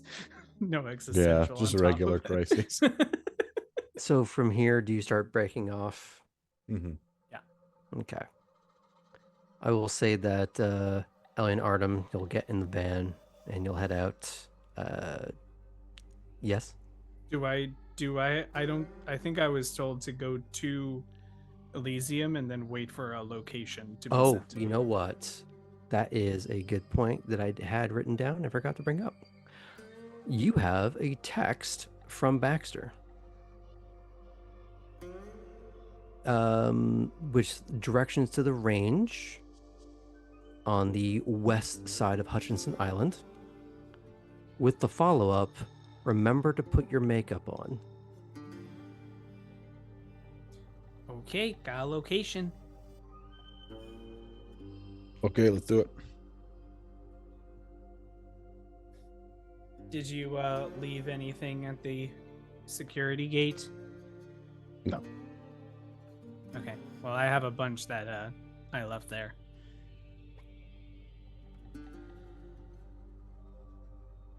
Yeah, I need to make more steaks. Ugh.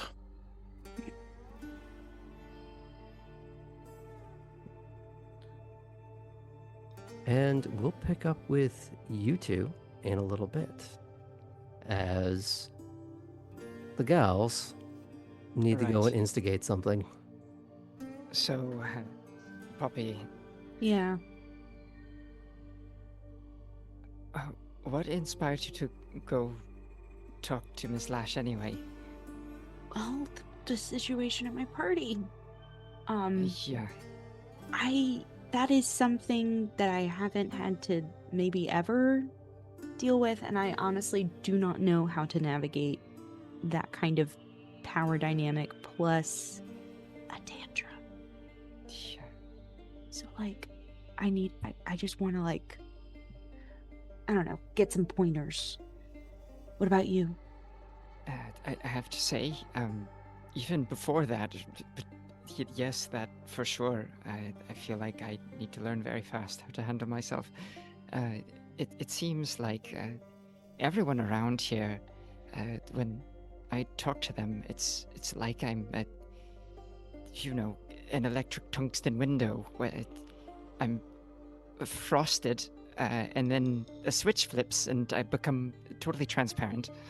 Yeah. I feel like I'm losing gracefulness by the word when I talk to certain people. So yes, I feel like Ava could help us. I hope so. Maybe, possibly. Yeah. Not gonna lie, a little scared right now. Me too. Okay. But we're cool. We're cool, calm, and collected. We're a bunch of Mason walks by. No, she keeps going. We're a bunch of hot ladies on the town, and by the town I mean this random house in the middle of Savannah. But yes, you know what? There are moments when we're very collected. Correct. So, and it tends to be when we're together. Yes. So I think we have this. Solidarity. Let's go. Perfect. For my own amusement, what I'm picturing is two people falling out of a plane, trying to tandem parachute together, but it's one of those ones made by Acme. No, not with the anvil built in. I was gonna say it's like an anvil. Yeah. We're fine, guys.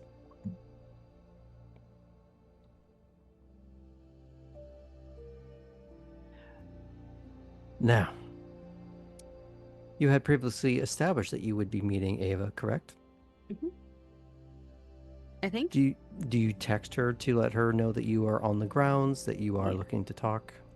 Yes.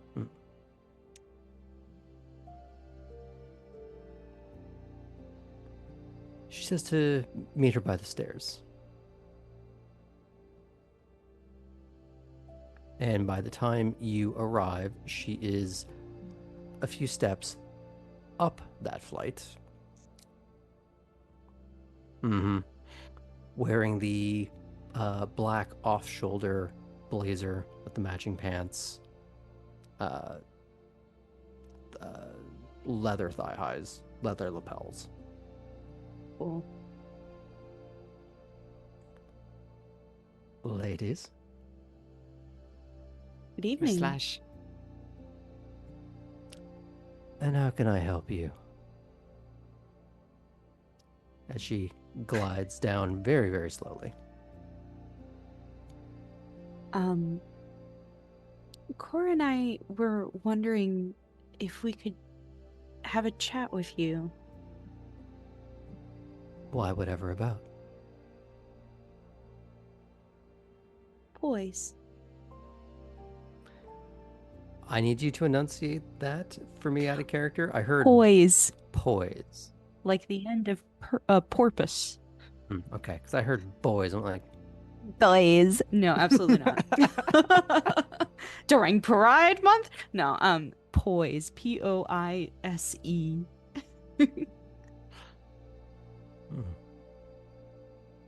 And she looks at Cora. Do you share this particular endeavor? Yeah. Yes. Well, this is hardly the environment for such a thing. Why don't we go over to mine? Sounds good. I'll text you the address. Thanks so much. You're going to wait a few minutes for me to get there first. She glides past. Would you like to go together or separate cars? Yeah. No, we should go together. Okay. Do you want to do your car since it's cool? Yes. Okay. I would like that. I think that's a great idea. I make a You- good passenger princess. I mean, you could drive if you want. No, thank you.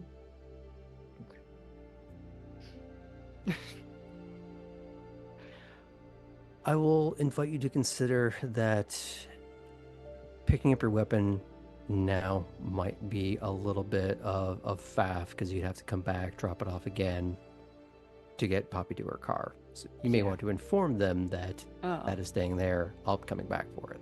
It's like, I do need to stop at the gatehouse very briefly. Yeah.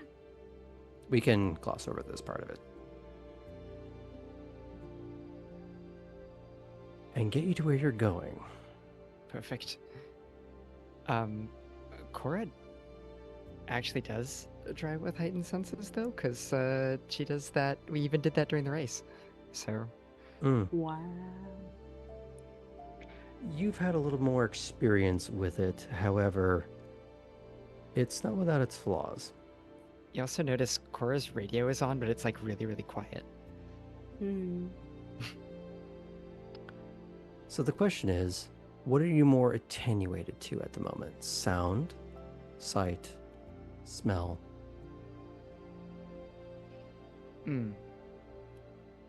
I think I want to do. I mean, sight's the obvious one, but I want to do sound. I want her to be listening to, like, the grip of her tires, and I want her to be listening to the proximities of other vehicles and things like that. She's like extending her ability to pay attention to what her eyes aren't paying attention to. Does everyone here know what proprioception is? Mm-hmm.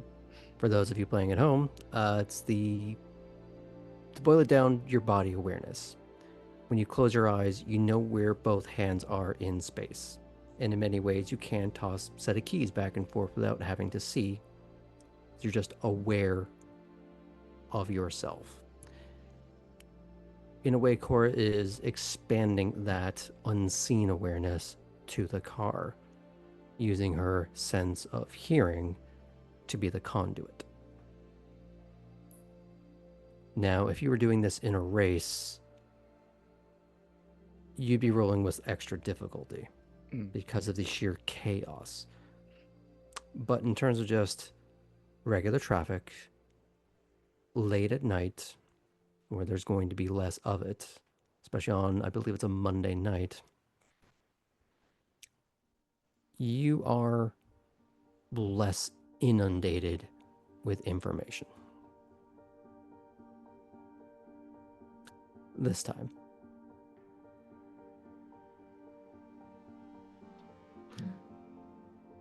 Well, let's get you to the actual venue. Yes, please.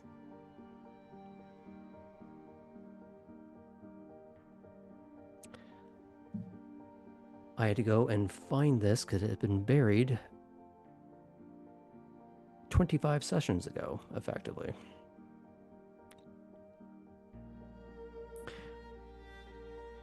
You arrive at the former enclave of the Scottish Rite Freemasons. As the name and heritage would imply, it is an ornate expression of stonework, starting in elegant off-white stone and then giving rise to columns of hues of gold and sand and flares of vibrant blue tiling and elaborate filigree. There are no cameras within line of sight, which you would surmise is by design. As you pull up to the back of the building, You still find no means of surveillance, at least nothing obvious. A woman in a all black sort of pencil skirt, silk blouse, but in a way that's almost a little too tight, almost like stylistically hobbling.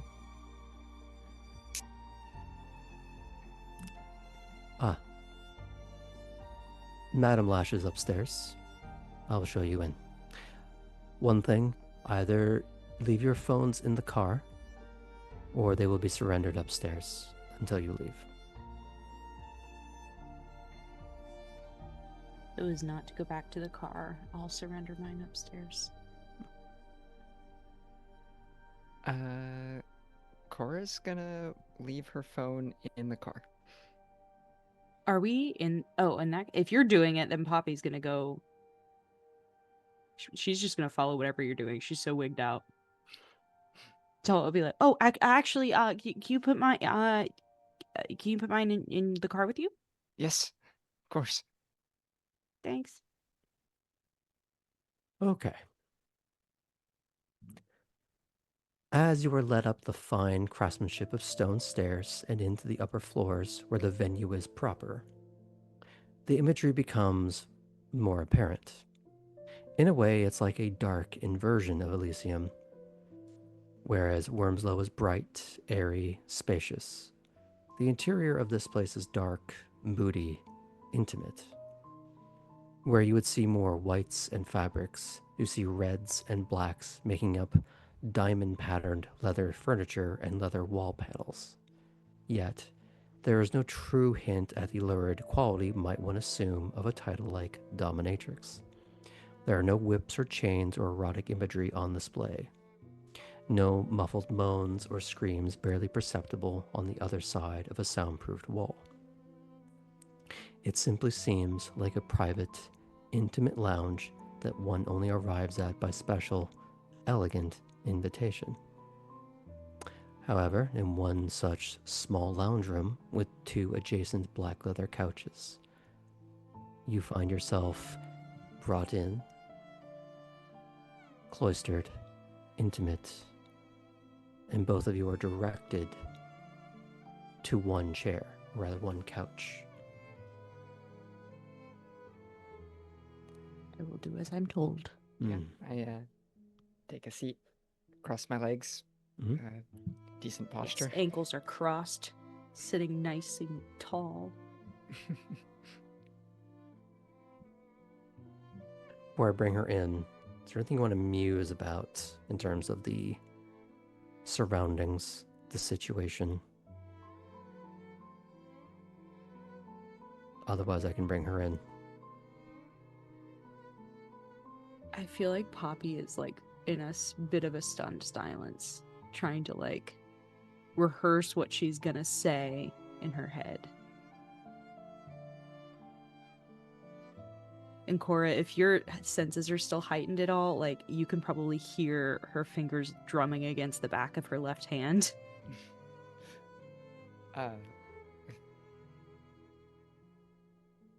It's picking up on your nerves a little.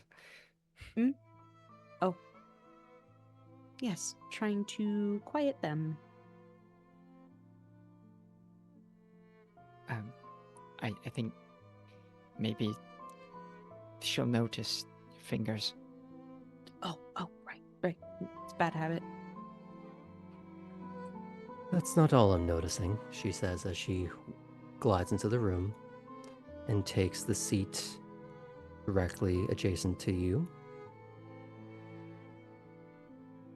Arms splayed out across the top of the couch, making the bared shoulders and collarbones that much more prominent.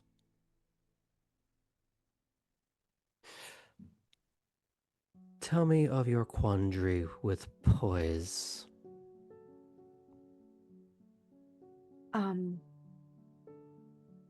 Well, I certainly I mean, you can see probably I am lacking a little bit at the moment. I had an encounter with somebody recently, one of our kind, that left me feeling rather shaken, and as if I couldn't help but cower, if that makes sense. And I lost my words and I lost my train of thought, and it happens often with people in positions of authority. And You catch a very s- small smile at that. Yeah. And it's a skill I would like to cultivate and put at least a little bit of a magnifying glass on, because I think it's not helping me or anybody else. That's when she looks over to Cora. As Poppy was speaking, Cora had like a little bit of an impulse to want to like make some type of like physical contact, like a shoulder nudge or something to reassure, but like, no, why we're here is to not have to do that. So she does not. But Poppy put it very well. I think in my case it's not maybe a singular event, but just that I'm very young, and I find myself in a lot of situations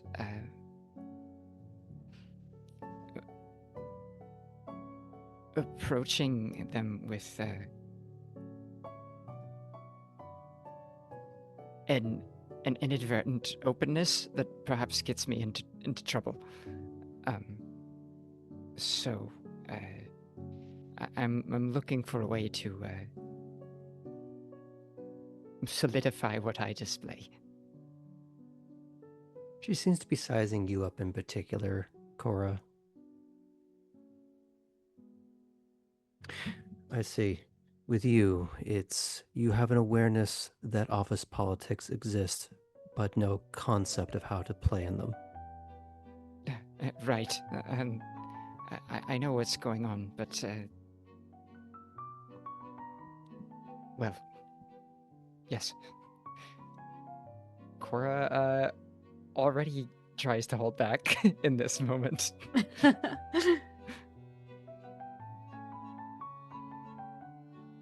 She looks between the two of you for a moment.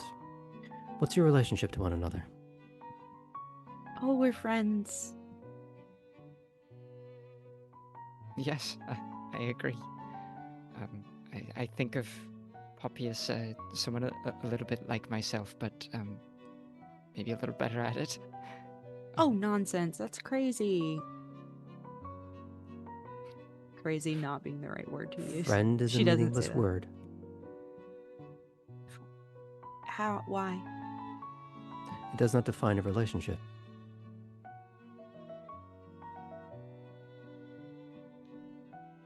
Do you go to movies together? Do you defend one another? Well, yes. Both? Yeah. You see how friend doesn't describe anything.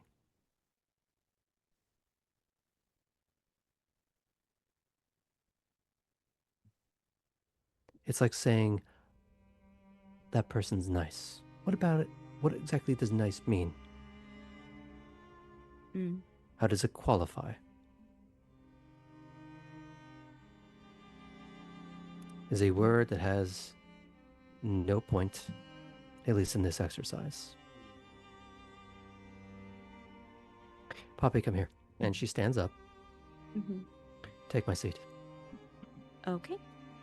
Poppy will sit in Ava's seat.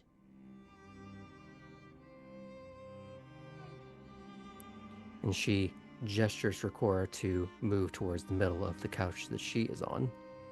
I slide towards the middle of the couch.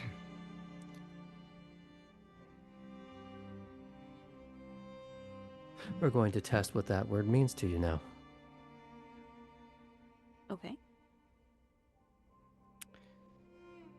poise, resolve, secrets,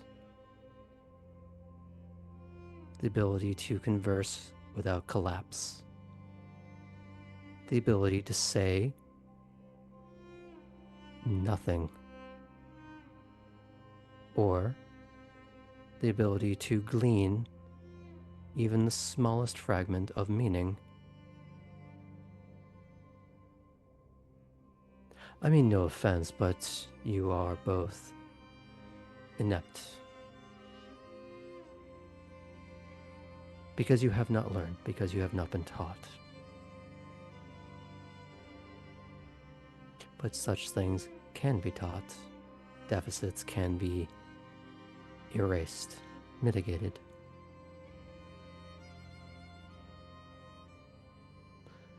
So, you and your friend are going to get to know each other, or prevent them from knowing something that they shouldn't.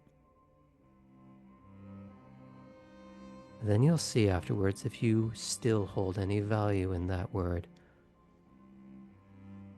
or if you've decided to apply new labels that are more accurate and more productive to whatever this arrangement truly is and can be, or whether or not you should dissolve it entirely here and now.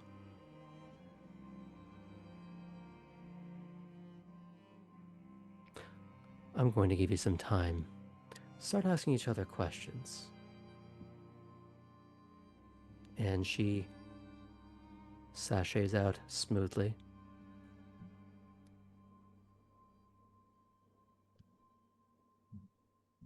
Now, here's the question for the players. Do you want to take a minute to think and calibrate, and I can switch over to the other two? Or are you good to dive into this now?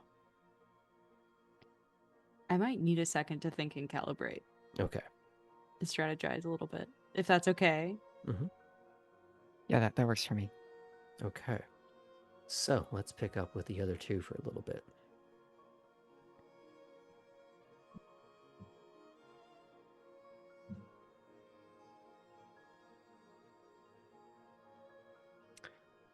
Artem and Elli, are you ready?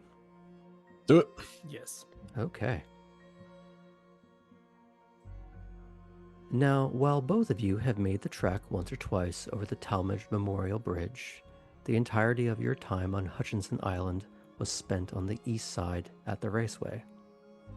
This time, you follow the off-ramp towards the western half until paved road yields to dirt and gravel, among trees that seem to loom larger over you the further you go. A turn finally brings you to a chain-link gate, where in front of it stands a man in his early 30s, wearing a Veritas uniform. Do you stop? Do you try to power through? You are told, of course, to put your makeup on. Mm-hmm. Have someone a little clean cut for this particular excursion. Mm-hmm. I'll pull over in front of the person.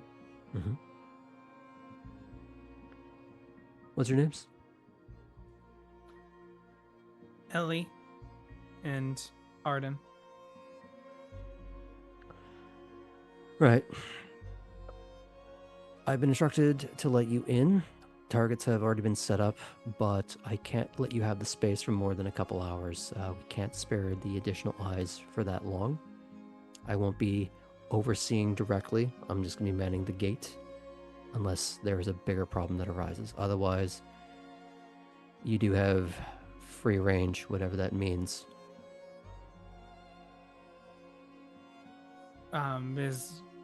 It's just us? No one's coming to meet us? I have not been informed of such a thing.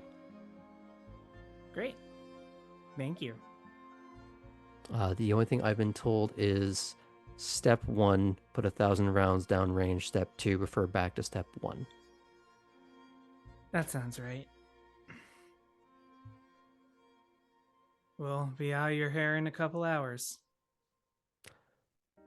He goes and opens up the gate. And he waves you on through. So that whole thing about us, I guess never really clarified that it'd be a lesson. So I guess just try not to shoot each other in the foot. It shouldn't be that hard. Point gun, hit target. If you like, Yeah. I'll set up the rest. Oh, go ahead. I was just saying, yeah, that so easy. There is a scattering of paper and metal targets already set up amid the framed-in dugouts, along with a short stack of additional paper targets on a table in front of a presumed firing line. A few colorful lights are angled in such a way as to help you both see, as well as add a little bit of drama to the proceedings. With no one there to officially instruct them, it is, as he said, it's a matter of just putting rounds down range and getting comfortable with the experience itself. The idea of competence comes after comfort, desensitizing yourself. It's the idea of it's a part of therapy, like where you're sort of immersed in your phobia to get over the phobia. Mm-hmm. Immersion therapy. Exposure. Exposure therapy. So while it's not a phobia or fear that you're facing, it's more a case of if you're used to the gun, the sounds, and everything else like that, after that, you can really be taught something. Let's just rip off all the band-aids, get comfortable, then we get to the rest of it. However, more importantly, perhaps, is an opportunity for you to talk fairly freely, if that is in fact the desire. You're able to set up, load up, take some pot shots, chat. But you tell me how you want to go about this. I think at least for the first, probably 20 to 30 minutes, it's pretty quiet. Mhm. They're just, putting their first 1,000 rounds down the range. I don't know, I don't want to speak for Elli, but you would notice that Artem, obviously he doesn't know, he knows what a gun is. He doesn't really know how to use one, but he's still very disciplined in how he is trying to calibrate his movements, how he's the way that he seems to be going about trying to understand why he's missing a target. He has combat experience. You're seeing him at the beginner stage of something that he has done before, so that's kind of what it looks like over here. Elli is wondering how all those first-person shooters that they play, they reload the gun so quickly. Because Elli basically takes out a magazine and is just half the time sometime is just takes out the wrong magazine. Half the time My is Vogue carefully won't work with this Beretta. carefully placing the magazine inside, making sure it clicks, making sure it's not jammed, and then I think a little bit of the recoil from the shots is what's mostly getting throwing off Elli during these times. And then once runs out, carefully get the magazine out, carefully find the thing, just doesn't want, knows in their mind that the thing can't blow up, but doesn't want it to blow up in their hand. Well, that's not strictly speaking true.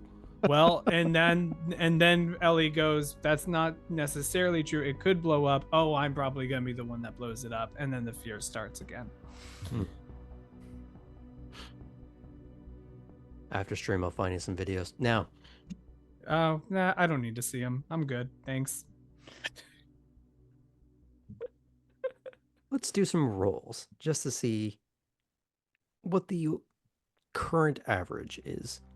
So I'm going to have you do 3 rolls each. And this is just going to be a 5. No, we'll put it at a 4 because they're just stationary targets. It's less about trying to do damage and more just trying to hit the thing. Mhm. And partially it's less about even hitting the target as much as nothing immediately goes wrong, and if something does go wrong, how you react to it. So let me know if you're going to be using willpower. Is it a 5 for us because we're not trained? Do you have 0 dots in firearms? Correct. Yeah. It would be up to a 5, yes. Okay, cool. What's the other skill? It would be dex, firearms, and if you have celerity, you would add to this. Actually, before you do that, Oh, near. we can do something else that might influence this. Oh no. Uh-oh.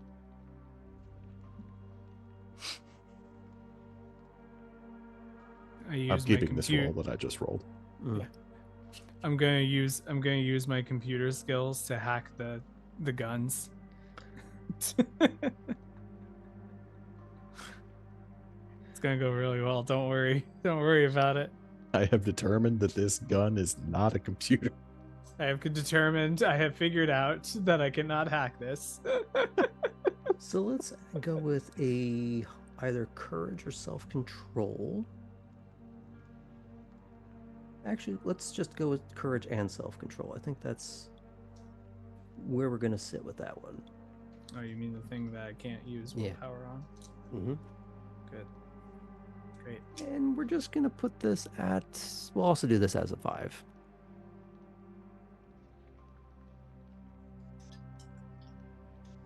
I love this roll.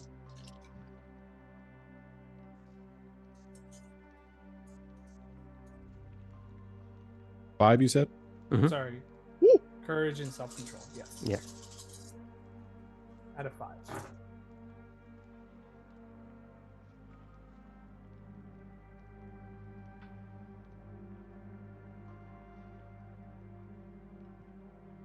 Six. Nice. 4. 4. Okay. Artem, because of what your life was like before the embrace and the unscrupulous people that you had spent your time around, and the amount of noisemakers that they occasionally brought to situations, and some of your last interactions with them involved the very same. And before Poppy's birthday, the last couple of nights of being in a combination of firefights and melee, this means little. You're not spooked by the sound. You're still adjusting to the jump of the weapon, but you're able to keep it calm, keep it angled. You're not... We've yet to decide if you're finding your target, but it's not jumping wildly around. I'm going to have you lower your firearms roll to 4. Ellie. Actually, no. You're going to lower it down to 3. For Ellie, you don't have the same near-do-well background in that way. Yours is more investigative and delightfully conniving. This is not your skill set, it's not your background, it's not your experience. But something about the last few nights of being in the shit. Maybe you weren't getting a lot of shots off, but you were hearing them constantly. Some were even heading in your direction. But maybe it's the realization that a lot of the shots you heard were from people on your side. At least the loudest ones. Before maybe your eardrums probably burst a couple of times. And some of those same rounds from your side was used to end the thing trying to kill you. Either in terms of just the team effort of it all, you holding someone down while they finish them off, or you getting harried by someone and someone from your team either using a gun, a machete, or their bare hands to end the problem. I'm going to have you lower yours to a 4. So let's do the first of 3 firearms rolls on targets.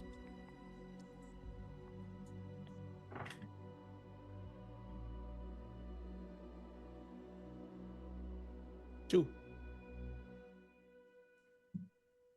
5 successes. The heck is your dex? It's just 4, but I'm rolling at a 3, so it's like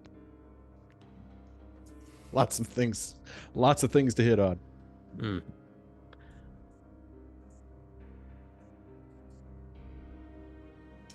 For Elli, I would say it's a case of you're not going for the hard targets, like the small, like metal, basically like a spoon. Basically, it's about the size of your hand, and knocking those down.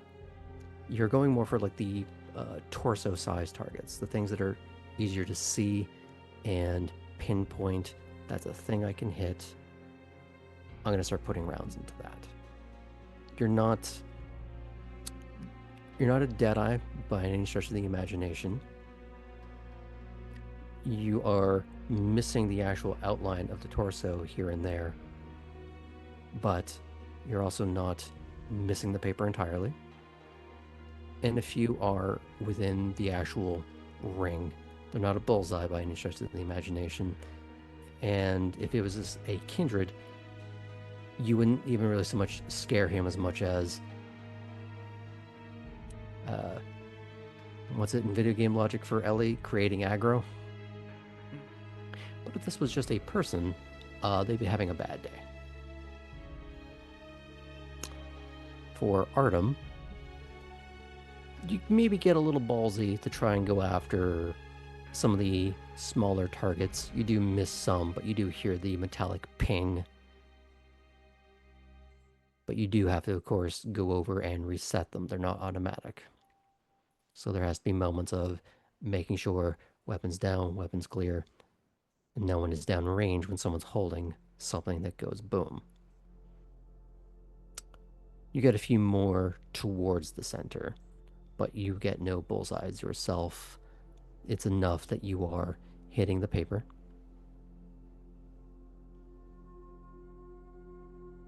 But neither one of you are feeling inadequate, maybe with the lack of stress of an active situation.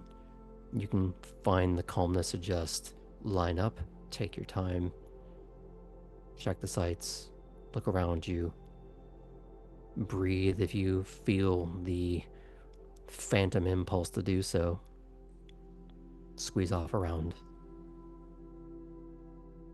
Now, whether you squeeze or pull the trigger kind of maybe depends on the moment. You haven't quite ingrained that particular aspect of it yet. But you're both acquitting yourselves well enough for someone who is just really picking this up for the first time.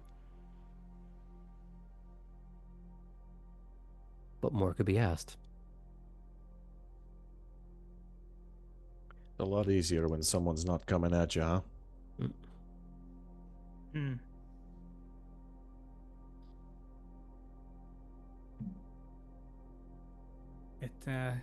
It's also a little more difficult than, just slapping them in the face. Yeah. Has to be some drawback. Hmm.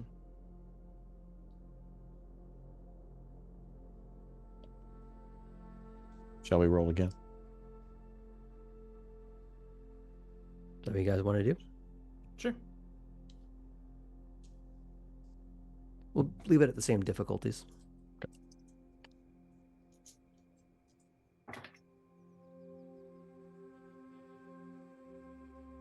3. Nice. 5 again. Let's go. Well then. How many did you get, Ellie? It was 3? 3. Okay.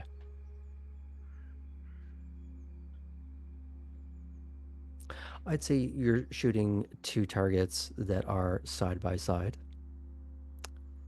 deciding on a fresh one, just to see on these couple of magazines whether or not, or rather how you're stacking up against one another.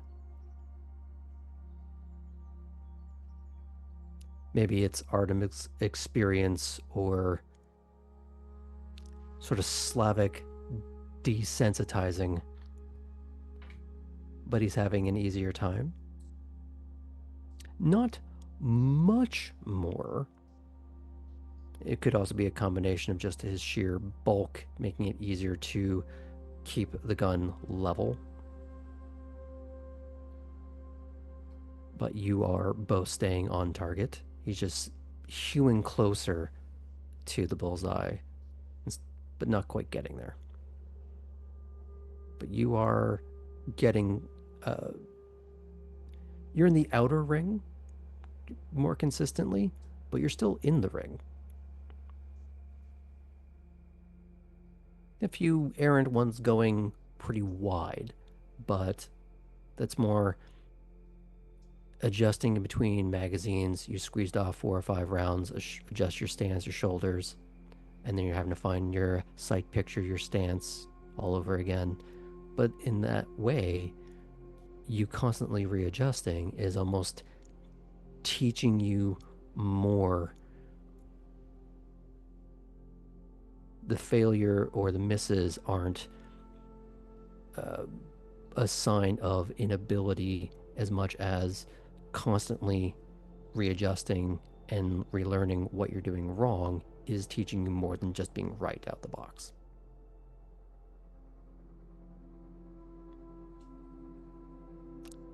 So while you're trading rounds back and forth, is there anything that you two want to discuss?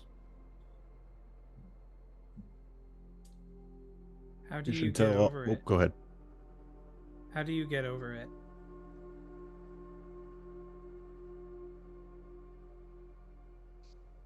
Oh, man. That's a hell of a question.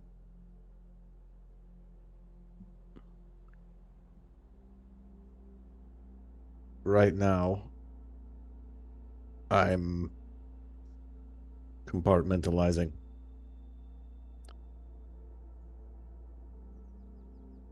Which isn't necessarily the best thing to do, because the more things you put in that box, the harder it is to keep it closed. But I don't know. When you need to survive, you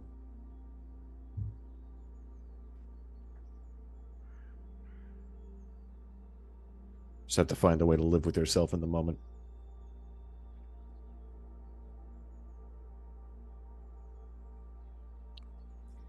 I was never that squeamish about dead bodies. It's different when you make them. I'm learning that the hard way. You didn't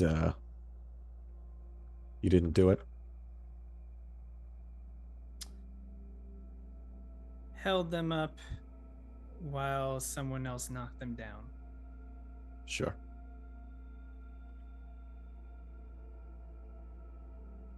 Are you operating under a moral framework that removes the guilt with doing it that way?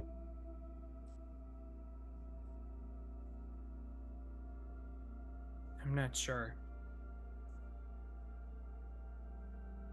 A lot of complaints about doing something to help. I feel like I'm in a place where I'm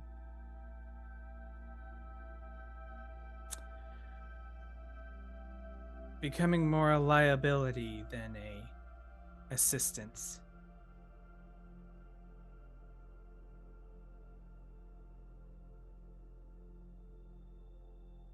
Stuff I'm better at is more the finding out information.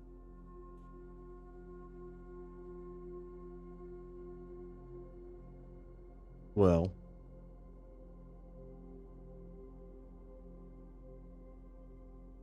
I mean, finding the information is important.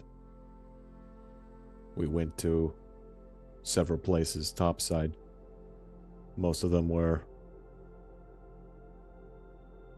full of shovelheads. Someone had to find all of that.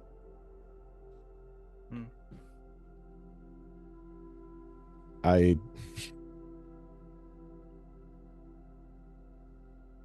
don't want to get too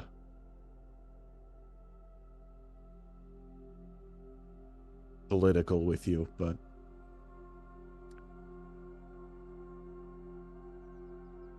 there is a saying, from each according to their ability.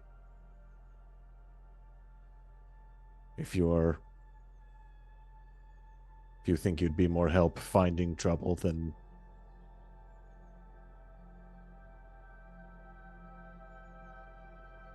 running into it, maybe that's something to consider.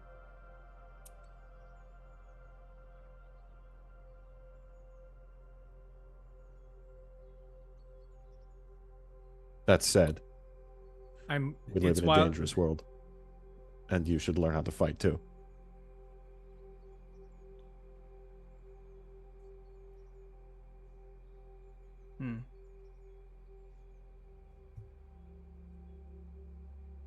That's wild that saying is your version of being political. Do you know where I'm from? Have I told you? You haven't told me specifically. I gather the region from your accent. When an American says region, you mean Eastern European? Is that what you mean? General region, as I said. Sure. I'm Ukrainian. That's political. Yeah.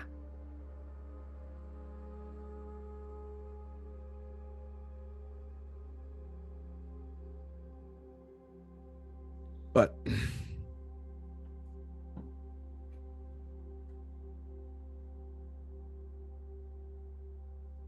well, maybe the way I can also be helpful is by making sure someone doesn't try to take advantage of the chaos to make a move on you all. yeah, I wasn't thinking about that possibility until last night. No.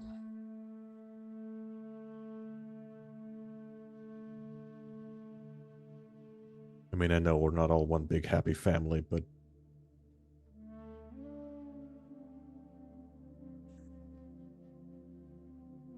it's different when you know you have someone gunning for you, you know? Or the people you like. It holds gun. Pun intended? Yes. Roll perception. Hmm.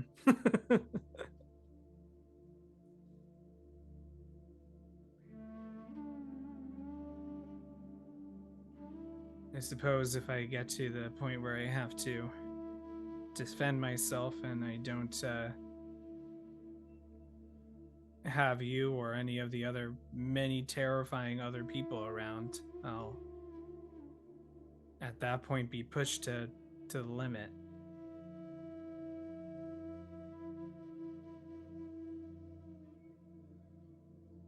I have noticed it's way more fun to do the clawing though.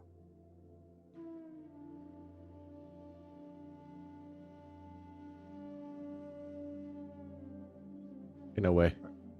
Or at least I think so. I was kind of out of it when it first happened.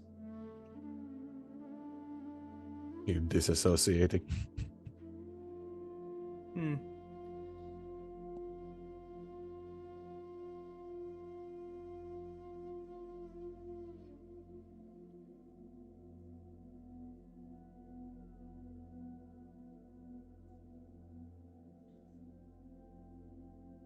Well, I suppose if I can't even hit a target, then it's a kind of non-starter whether I can have the moral high ground on it.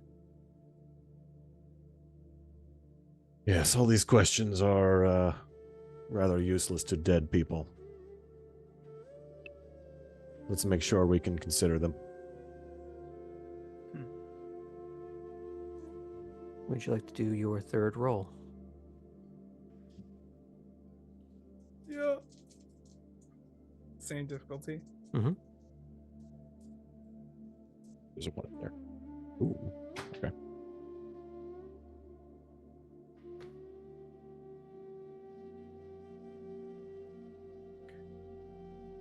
It is one success. Oh, Mine is also one success.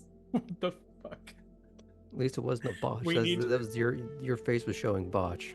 Yeah. No, I saw 2 3s and was so worried about what the third dice was gonna be.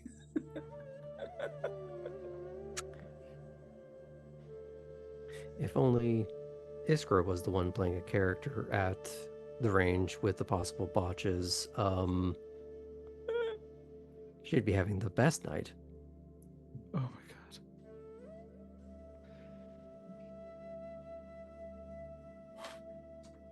So the good news is you didn't botch, but perhaps you getting comfortable in the banter has you more distracted, either by sheer virtue of talking in between rounds, or has sent your minds wandering on the very topics and implications you are discussing. And while you're closer to maybe not a full-on bullseye, but staying mostly within the ring, your shots have started to go wide, and if you are now missing the paper entirely. Okay, well this is probably a sign that we've done this too long. Yeah, I didn't realize we'd get worse. I need you to know, controller in hand, battlefield, I am so good at this. And that's with like the bigger guns. So if Pretty we good at fight them, Counter-Strike. yeah, if we see them, we see them on the virtual lobbies, we got them down pat. You do Counter-Strike? I'm Eastern European. Valid. And I think on that stereotype is where we end for tonight. We'll pick up next week with a good tongue lashing. But before then, I believe Saturday is our Sam Cam Smoggle Screams. And then Monday is back with our deadbeats as they get into more trouble after a bit of a crash that I'm sure everything's going to be fine. Just like everything's always been fine on this channel and nothing of any perilous sort has ever transpired. Bryce. But until then, thanks for joining us, folks. See you next week.